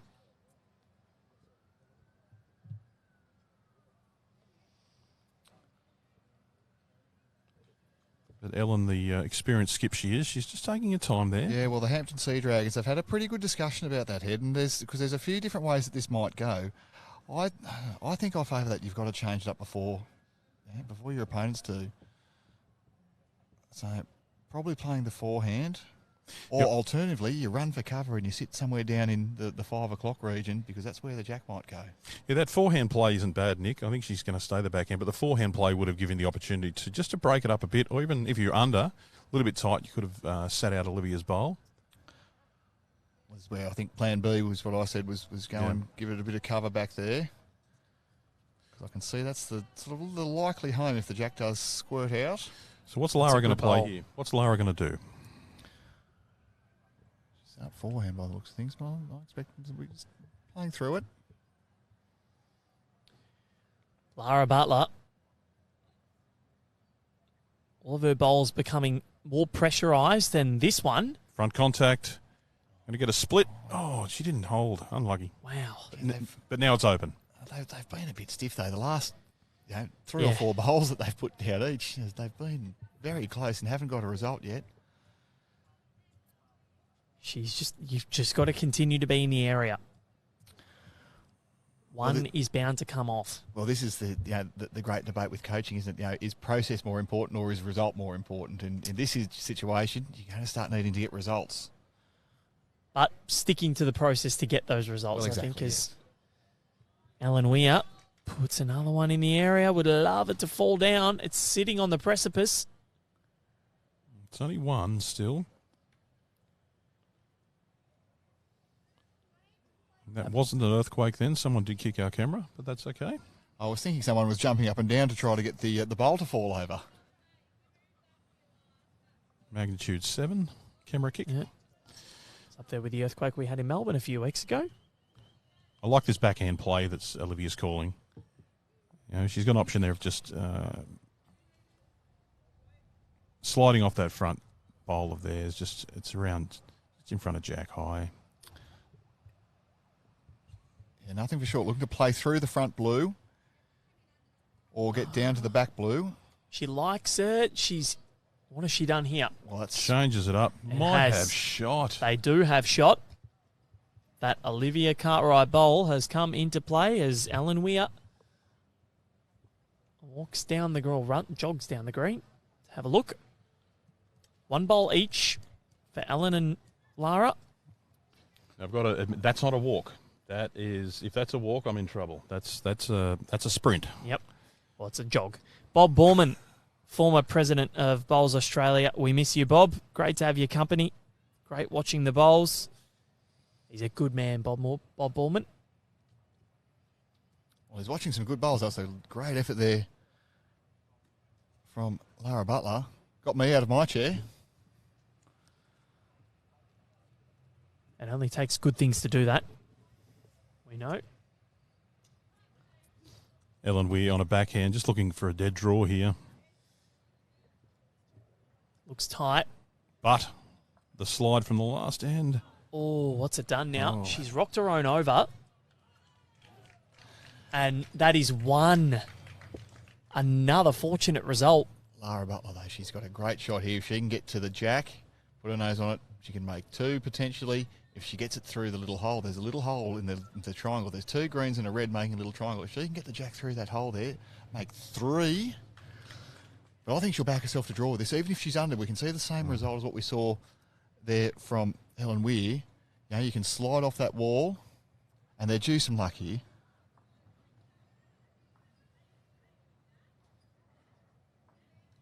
In the area. She is. This is a massive bowl in the scheme of things. Lara Butler, what has she got? Oh, she's put it through the hole, but she's She gone too has. far. And that, I think that could be 2. It is. That is 2 to Kathy Walker and Ellen Weir. Yeah, she was playing for the shot that I called, but just a little bit over pace and got punished. The jacks are absolutely flying along this surface now. Any contact and they are moving. 13-5. And I remember talking with Clive here last year. This surface is kind of like a jack sitting on grass. Any movement of that jack. Did I say grass or glass? It is. It actually is a jack sitting on grass. So I meant to say glass. God, how am I going? 1:13 on a Tuesday. Mark time. Yeah. On glass. And if it moves or if it gets hit, it moves and flies, as you said, Nick. Well, last year I recall we were broadcasting on green 1, and that can get very, very swift up there. Yep. That's a really quick green. Lack of tree cover on green 1. There's a lot more ability to get shadows here on green 4 with the trees surrounding it and the apartment buildings. Well, gentlemen, 5 ends to go now. 8-shot difference. It's Getting up there to 2 and over, isn't it? We're getting. So they won the first 4 ends, Olivia and Lara. Since then, since the previous 8, they've only won 1. vital bowl, this from Olivia. She really needs to pop one on it. Ray Mitchell saying the Greens are a credit to the greenkeepers. You're exactly right. It's a fantastic team that they've got here at Broadbeach. The Greens are immaculate, and given the traffic on them too, I mean, they've had the Blue Diamond pairs, they've had the Matador fours, they've had lots and lots and lots of bowls, and still 2 weeks of this great event. The greenkeepers will probably deserve a little bit of time off at the end. Yep. Well, Aaron Sheriff does pretty much anything well, and he's one of those greenkeepers here at the Broadbeach Bowls Club. As that one there from Kathy Walker rocks into her own, and I'll give a shout out to Alan Webber, who came up from the Central Coast to relocate to Broadbeach. Alan was a member down at Munmora last time I saw him. Very astute greenkeeper as well. Olivia Cartwright, what has she got? A little bit too much on it, I think, so remains one to Kathy in this battle of leaders.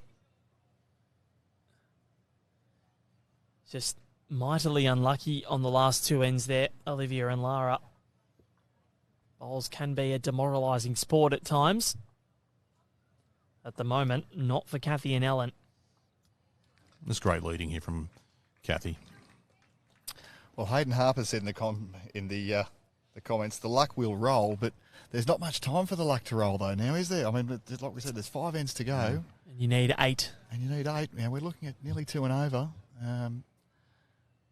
It's doable for players of this calibre, but even that just kept rolling. Yeah. The speed's picked up. Yeah. They are moving these greens. Ray Mitchell will be here next year. Looking forward to playing on greens like this. There'd be a dream to play on, he says, and they are moving. Just pointing out to Kyle Langley what I suggested before. They've stopped and had a little bit of a powwow there, Lara and Olivia. Yeah, they need to get things back on track here. And Lara's going to play. She has to play backhand here with all these catches behind. Ellen will play her backhand, and she's going to try and tuck this jack away if she can. And even if she gets past, she can get in amongst the 3 green handside XGs of Olivia Cartwright.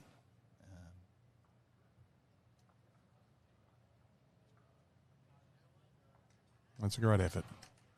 But I know we don't have the checkout zone here today, but it's almost getting like that, isn't it? Here's Lara on this backhand, she just needs a foot of weight just to pick the jack up and take it with her. She can also get a slide off these front bowls, using to her advantage. Just missing. Through. But she knows what she has to play now to get back on track. Yeah, and there's a number there too. If she can get it back, she can make 2 or 3.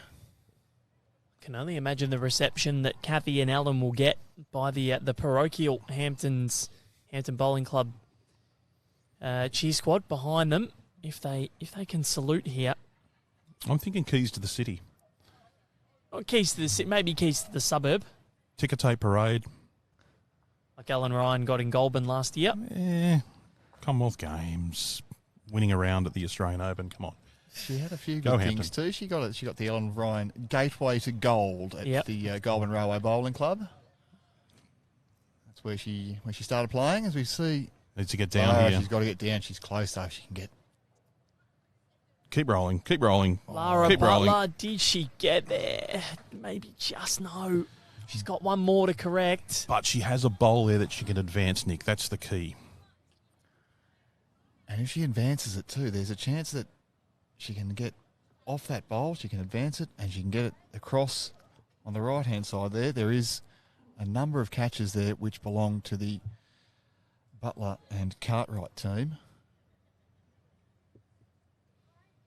Of course, Ellen comes from a long line of Glaziers back at Hampton.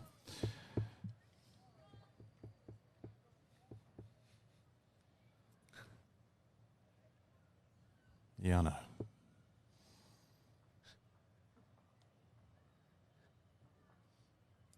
So,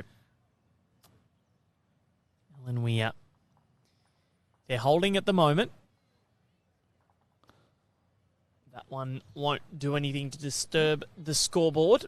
Lara coming up to have a look, and I don't mind this tactic. I think there's a chance here. Just slow down, have a good look. She's just indicated there she wanted a metre on her last one to drag that jack. Well, any movement of that front bowl will get shot. It should come this way towards the jack, but if she can just drag it to our right just a little bit, there's a chance there for 2 or 3. She's worried, though, that the risk is if she gets the jack the wrong way and it goes down the line, or if it goes to the left-hand side of the screen as we're looking at it, she could go down a really big number, and that'd be game, set, bingo then. But at 13-5, it's time to start taking risks, isn't it? Hayden Harper, this is a great game no matter the score, and KG watching from around the pool in Bali. Go Lara. Oh, that's nice, isn't it? The pool in Bali. You can't tell us that. We are at Broadbeach, but around the pool at Bali. Horrible person. Lara Butler, what has she got? It's a good line here, boys. Olivia wants to get get down. It might not. It was the right sort of weight, though, for the shot. There was a chance at a number. Looks as though they've dropped another one, but Olivia's going to make them work a little bit harder for it, and rightly so at this point of the game. So this has been, and Hayden Harper is right, this has been a great game, and look at the scoreboard. You wouldn't think so by looking at that score, but every end has just been on a knife's edge. Yeah, we have been blessed, haven't we, Val? We had some great games yesterday. We've had a really impressive performance from the 2 young girls from New South Wales this morning, and we're watching what is really an enthralling contest, despite the scoreline. You take that 4 away, as it was a 4 picked up. It could have gone either way, but we could be sitting at 9-6, and that 4 is going to be a big difference here, of course. Well, it's closer than they've expected because they've had a couple of goes at this now. 2. Oh, wow. 2.5 and over, as you'd say, Nick. 15-5 from 4 ends. Yeah, it's tough, that the way that Olivia and Lara have played, you can see them doing it, but the way that the Hampton girls have played, Kathy Walker and Ellen Weir, you can see them defending it. You can see them defending it as well. Yeah, this has been it's been an unbelievable contest, but yeah, the scoreboard deserves to be much closer than what it is because Olivia and Lara have not played badly. There's been a couple of ends where the luck just hasn't gone their way, but this has been a really enthralling battle. And in these short format contests, Val, as you would have seen over the years, there's little time to make up for bad luck, little time to make up for those big scores drops. Yep. And I think it was that 4 on N10 that really hurt Lara and Olivia. Well, and again, the N12 where we had it marked down as well there, it was 3 down to 1 up to the other, to Kathy and Ellen. And that margin, instead of being 11-5, could have been 10-8 and game on again. Now the door's slightly ajar here for Olivia. She needs to get one close. Kathy's just put one a fair bit past. And both Stephen battles. Arthur. Yeah. Sorry. You go. Stephen Arthur's on the thing here. Olivia and Lara should buy a ticket in Lotto tonight. They haven't had much luck. Yeah, but generally, if you haven't had much luck, it stays that way. I'll take them on at the casino. If they were there, I'd take them on. You take many people on at the casino, I reckon, Nick Hind. Very good poker face. So this is a chance for Olivia to take complete control of this end and start this fight back. Since end 4, they've only won 1 end. Yeah, great effort there. We're not counting out a 6, are we? Doesn't happen much, but it could. I won't call a 7 because I know there's only 6 bowls. There's a Lloyd Christmas chance. So, Kathy needs to Oh, she's done get well in. there. She has. Yeah.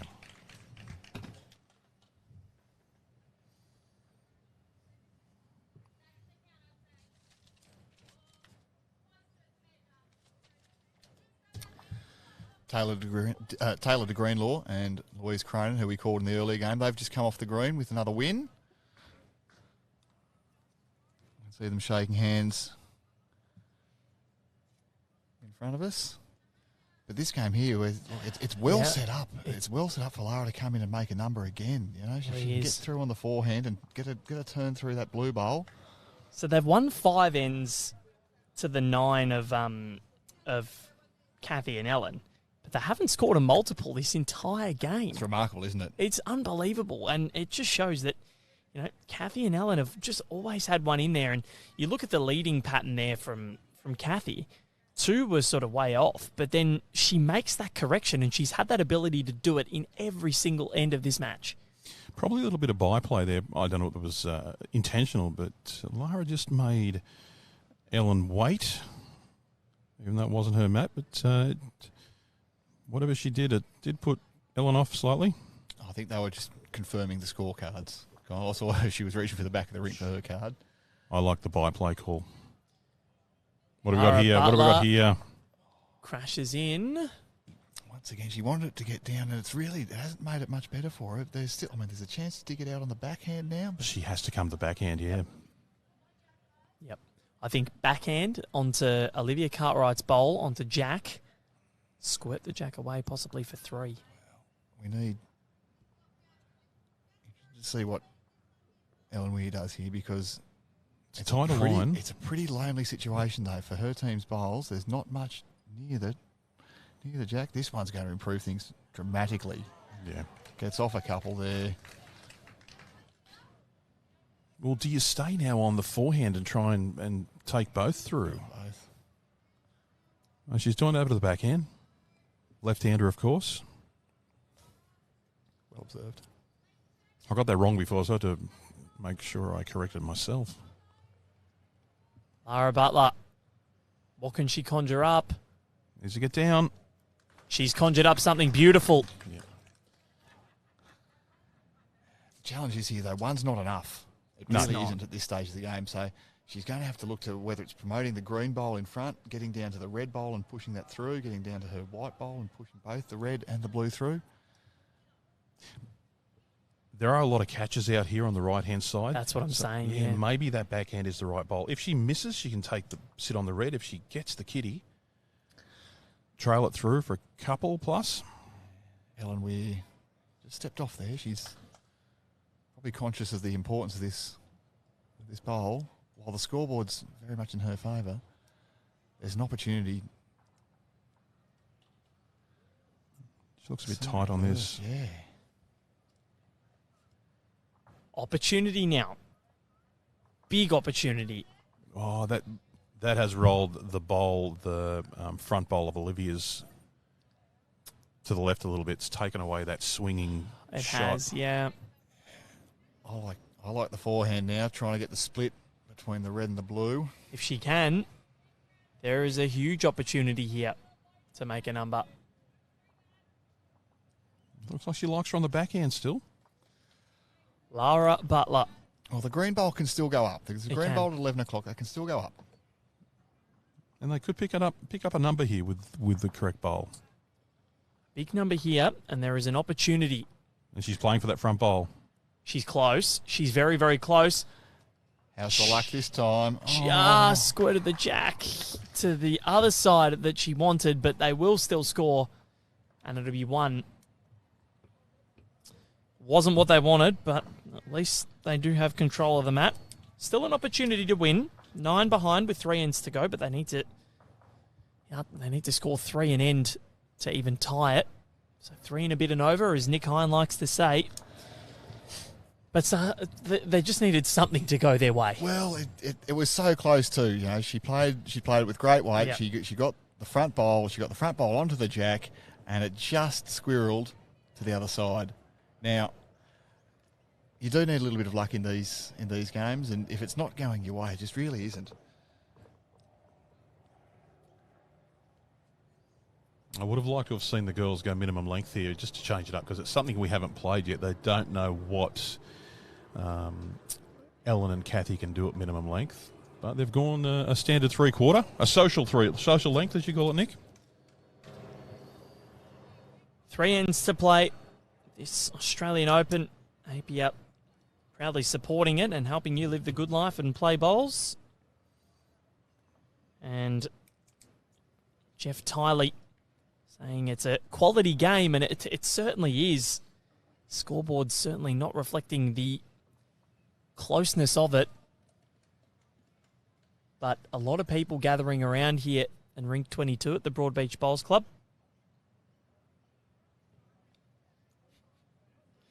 Hayden Harper saying that Olivia and Lara control their aggression and patience much more than he does, but that's why he makes up the numbers on a Sunday. Well, we did mention it yesterday, Val, that it can be easy to get frustrated in these situations and start driving everything. I think I said to you, Kyle, as well, if you get things that don't go your way, to start getting frustrated, to start running at things when you don't really have the right to do it. But both this pair, Lara and Olivia, have remained composed throughout, despite the results going against them.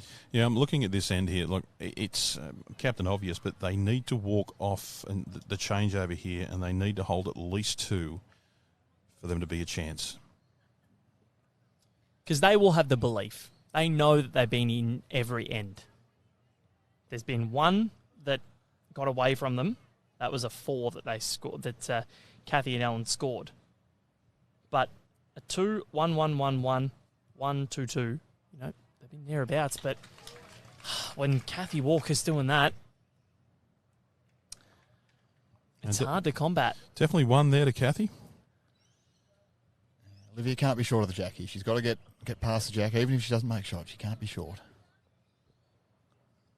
She's taking a wider line.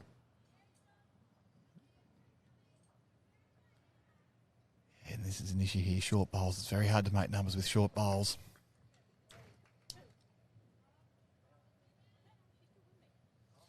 You can see the disappointment on her face. She knows that she needed to be up there. So Lara Butler will have a little bit to do. But Ellen Weir and Kathy Walker, they are just going on their merry way and continuing to make life difficult for their opponents. They lead it by 9 with 2.5 ends to play. Ellen's calling Kathy here on the forehand. As long as she stays wide of Olivia's bowl there, last bowl, but it is standing up. If she makes any contact, it'll roll straight through to the Jack, which has actually cut her line. Okay, what can Lara do? Well, that back bowl of Olivia probably comes into play a little bit if she can trail it and move it down. Yeah, hard with a bare Jack, though, but it'll be Lara's backhand here. She'll be looking for the front one. Try to promote it through. She's underneath that down to the Jack, but if you get to a situation where you have to be looking at bare Jacks to make numbers, you're getting a bit desperate, and it's a hard situation to be in. It's one of those games too. There's a shot there off the bowl to the right there on the forehand. Just make some connection, get a slide. I'm glad I'm not out there calling this. Well, she's playing your shot, Kyle Langley, because there is a cannon here as well. Slide past green. Well, let's see what we get.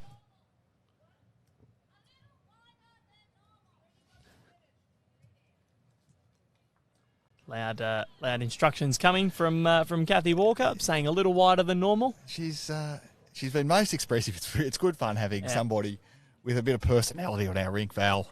Certainly has been. There's definitely no personality behind the microphone here with the three of us, but anyway. Hey, speak for yourself. Here we go. Ellen Weir on the forehand, and she has to have it a little wider than normal. Not sure it is, but let's see. Hasn't got the weight, I don't think. It's ended up in that little vortex area there. Okay. Might be a nuisance for the continued forehand play. It was switching over the backhand. Yeah, just preventing the green bowl from coming up. So switching to the backhand. She's still got an opportunity to advance the green bowl. Still got an opportunity to pick up the jack. And this hand seems to be turning. Contact. Got And the right contact. Yep. So, one back now. Well, here's the play. Any contact on that front bowl now will, I'll have the word, spit it out the back, and there could be a multiple at the back. There's going to be at least a 2. And with Lara won't have last bowl, but she'll be able to draw a third. So how are you thinking here? Does Ellen just stay right away from this, Nick? Because it will shoot back. Well, I think go and cover the tee. That's what I'd be calling. Just concede the 1? Yeah. Yes, I mean, you've got a 9-shot lead. No real point in fattening it up because I'm looking there. There's a few bowls for the team of Cartwright and Butler at the back. That might almost do the same thing, though, getting on the centre line. Not there. Yep, that's good. So, now what does Lara do? Thank you very much, Hayden. You guys are a good mix. Keep it up, Haydos. Legend. I'll be starting a fan club for Hayden. Thank you, sir. Here's Lara on the backhand. I think she might be trying to play this shot. If she can get around. Well, it's her white bowl up. She's not far, but it just drifts over the top. Yeah, her white bowl Nick, up or down to the jack. Do you take this? Do you concede? You've got one down. You don't need to play your last bowl. Yep, the mat's been picked up. Don't think they want to. Oh, hang on. She's going to put it back down. You can concede if I missed something. Yeah, so there was a bit of confusion there. The two leads started feigning to measure, and the mat was picked up. Okay. Look, I would have... At the mat end, yeah. I'm leading 15-6. This is the 16th end. It will be 15-7. There's a lot of danger there to go more than one down. Up and conceded. She does there. Take the 1. Well played. Yep.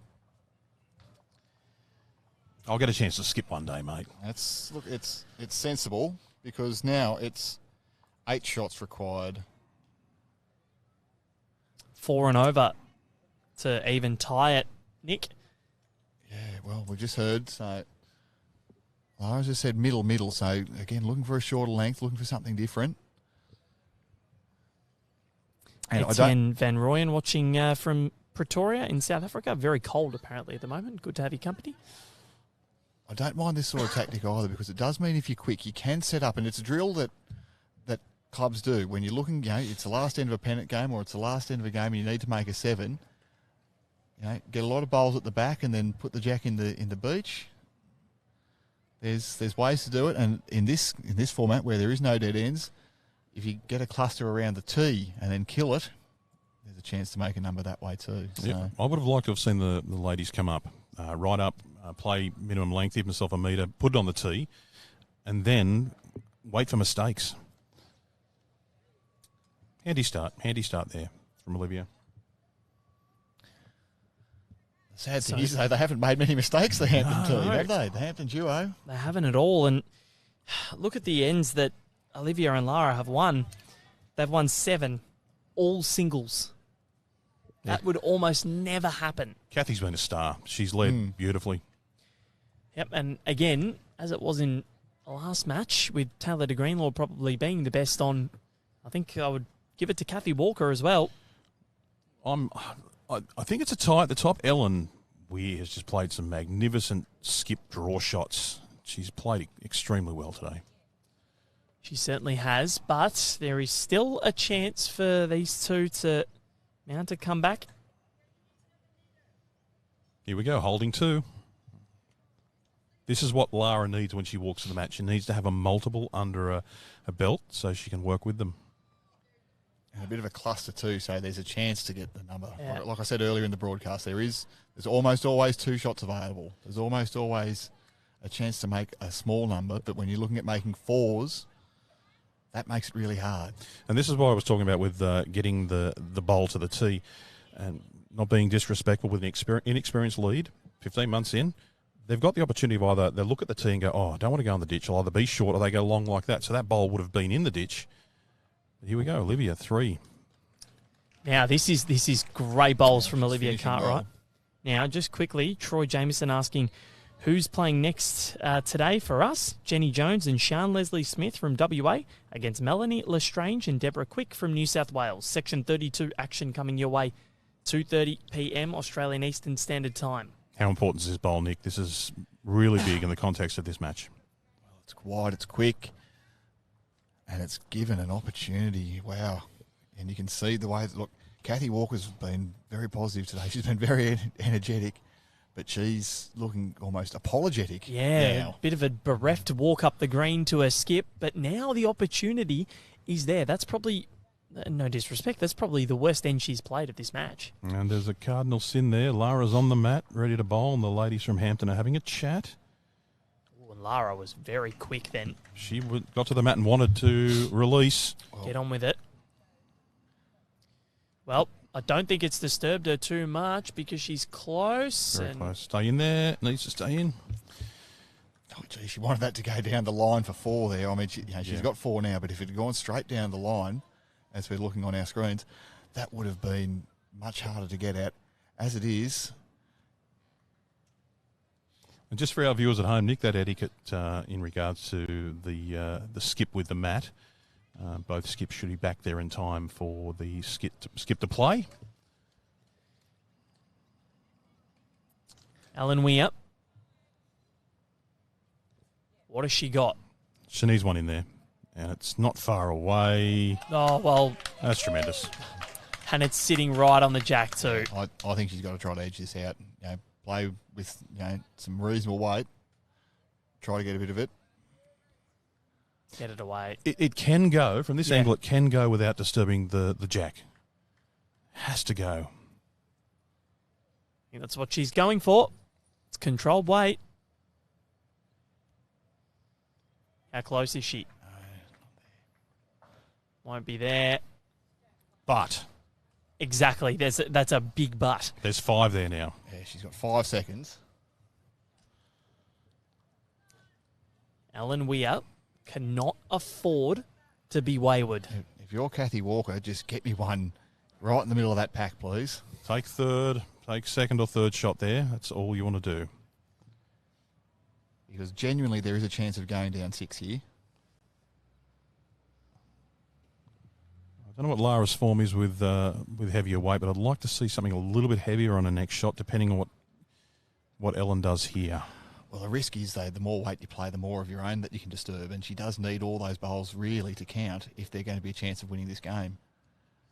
And look, okay, so Ellen's... I'm not sure this is going to get there, will it? It might bring it down a tiny bit, but... Could be only 4 now, but she definitely needs to... She needs to cut this shot bowl out. 3 or 4 seconds. Lara Butler. This is huge. She's playing with a little bit more weight, as Kyle Langley has suggested. Needs it to hold. She's not far off. Just She's underneath. going to hit the wrong side of it. Oh, gee. It's been a bit like that throughout this contest, so the end will go the way of Ellen Weir and Kathy Walker. Are they going to take this and not... Put in your pocket, Kathy. Put in your pocket, Ellen. Walk away. I got a little bit of... having a chat down there. I just, yep, we're going to take this, I think. Declaring. So that's a 1 again. Declaring 9 for 642, Nick. Yeah, it's, well, and look, it's too much to now make up. We know, as we did in the last game, the winner of this game is going to be Kathy Walker and Ellen Weir from Hampton Bowlers Club. Yep, they've got the job done, but we will play this out. Don't switch off, ladies. This is the thing. Olivia and Lara cannot switch off. They need, and neither can Kathy and Ellen, they need to get as many as they can, both teams, to take this through. Score differential. So Olivia Cartwright and Lara Butler were plus 19 before this, so that'll take them to plus 10. And at the moment, Kathy Walker and Alan Weir will be plus 12. Kathy Walker and Alan Weir will go to the top of the table, but next best qualifiers are everything. And probably, if they can limit the damage here, Lara and Olivia, they'll be well and truly a chance to still progress out of the sectional phase of the 2023 Australian Open, proudly presented by Apia. It's a big swing, Dave Alfebo. Like they've come into this game plus 19, and they might go out of the game, let's say they drop another one here, they might only be plus 8. That's really hard. Well, Nick, your ladies from the ACT, what can they do this afternoon? Can they cause a little bit of an upset and take it to a countback? Might depend on how much they've had at lunchtime. Yep. Food or something like that. Yeah.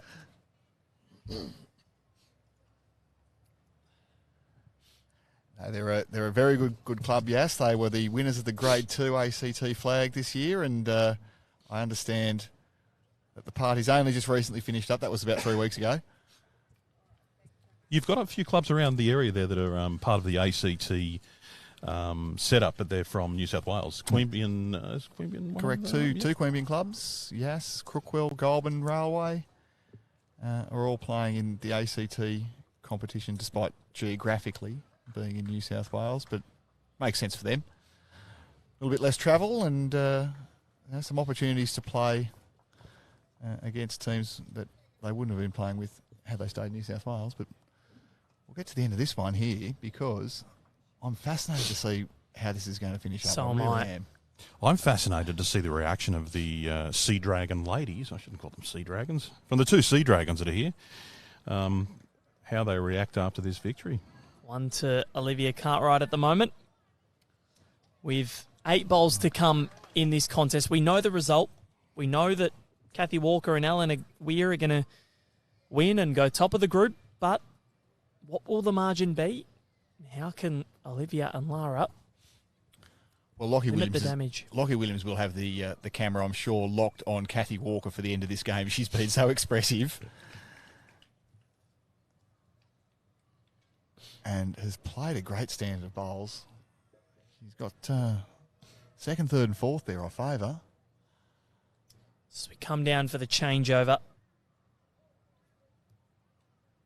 Taking nothing away from any of the players, this has been a contest that could have gone either way.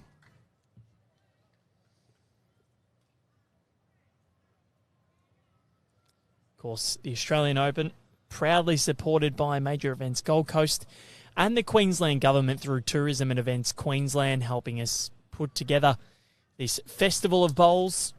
It is truly wonderful. I was waiting for Val to come back to the microphone. I was going to do the live read then, mate, the ad, but he got back in time. That was good. I'm glad I didn't have to do that. I couldn't have said half of those words. Sure you could have, mate.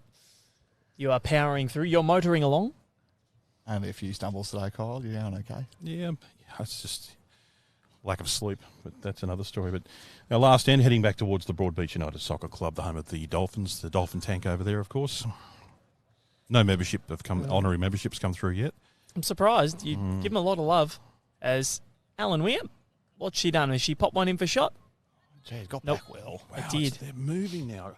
This afternoon's games they'll be lightening these greens. They will. Lara Butler.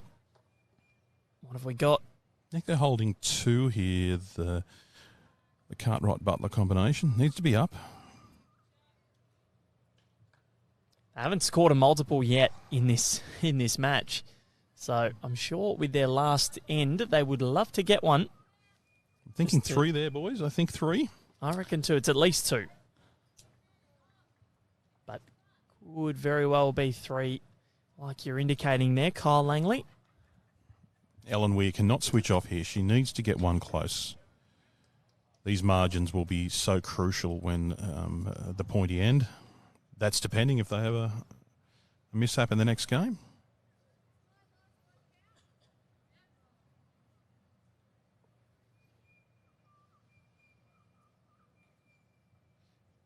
Just on the forehand here, Lara. She's just going to try and draw fourth. Put that pressure right onto Ellen. You boys haven't said Mertz for a while? No, we're good now. Ooh. What do you think, Nick? Is that added to the count? No, looking from here, the blue bowl, which is standing up, should have it. Not too sure, but this is, despite the loss, if they can end this with a big multiple. It's on a tighter line here too, Nick. Sorry, Val, yeah, bit of a tighter line. Oh, she might have this. Oh, it's found its way right through. Wow. So, opportunity for Lara Butler. She surveys. And a score here would be very, very beneficial. And she knows not just to walk off, cop the loss she needs. She wants to grab a couple of extra shots here. She knows how crucial the margin is. Because they can still come out, win their last match by a fair bit, and ensure that they qualify as a next best qualifier for the knockout stages. No indication yet. Definitely one. Yeah, they're thinking hard about next best qualification, what the best outcome is for them here. And so they should. They've shown that they can be so close to the mark. They've shown that they can. So, final bowl of the contest. What is the score going to be? I'm just looking at some smiles on the Sea Dragons up there. They know they've won. They know they're in a good position. The celebrations begin on this one. Lara's got to get down now. She's going to get down. She wants to get turned through her white bowl at the front. It's contact here. Kick it across. No, just too much weight. So what are we going to score here? Could be a 2, could be a 3. See what the score is. They give a little wave to their parochial I told fan you, base. they've been good. Kathy Walker and Ellen Weir. Congratulations to them. That was a 2 to Lara Butler and Olivia Cartwright. So they finish it on 9. They lose 16-9. And Kathy Walker and Alan Weir go 2-0 at the top of their section. Lara Butler and Olivia Cartwright go 1-1, but their shot difference is now sitting at, I'll calculate it for you, at plus 12. So both of them actually sitting fairly close together here, plus 12 and plus 10. An amazing performance from the two Victorians. They did well. They were consistent. They were in the head the whole time. This has been session 2 of day 4 of the Australian Open, thanks to Apia.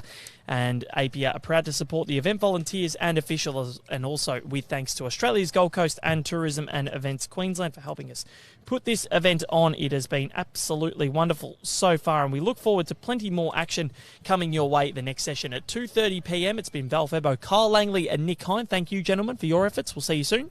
Look forward to it, mate. Thank you, Val. Looking forward to seeing you very soon right here at the Broadbeach Bowls Club.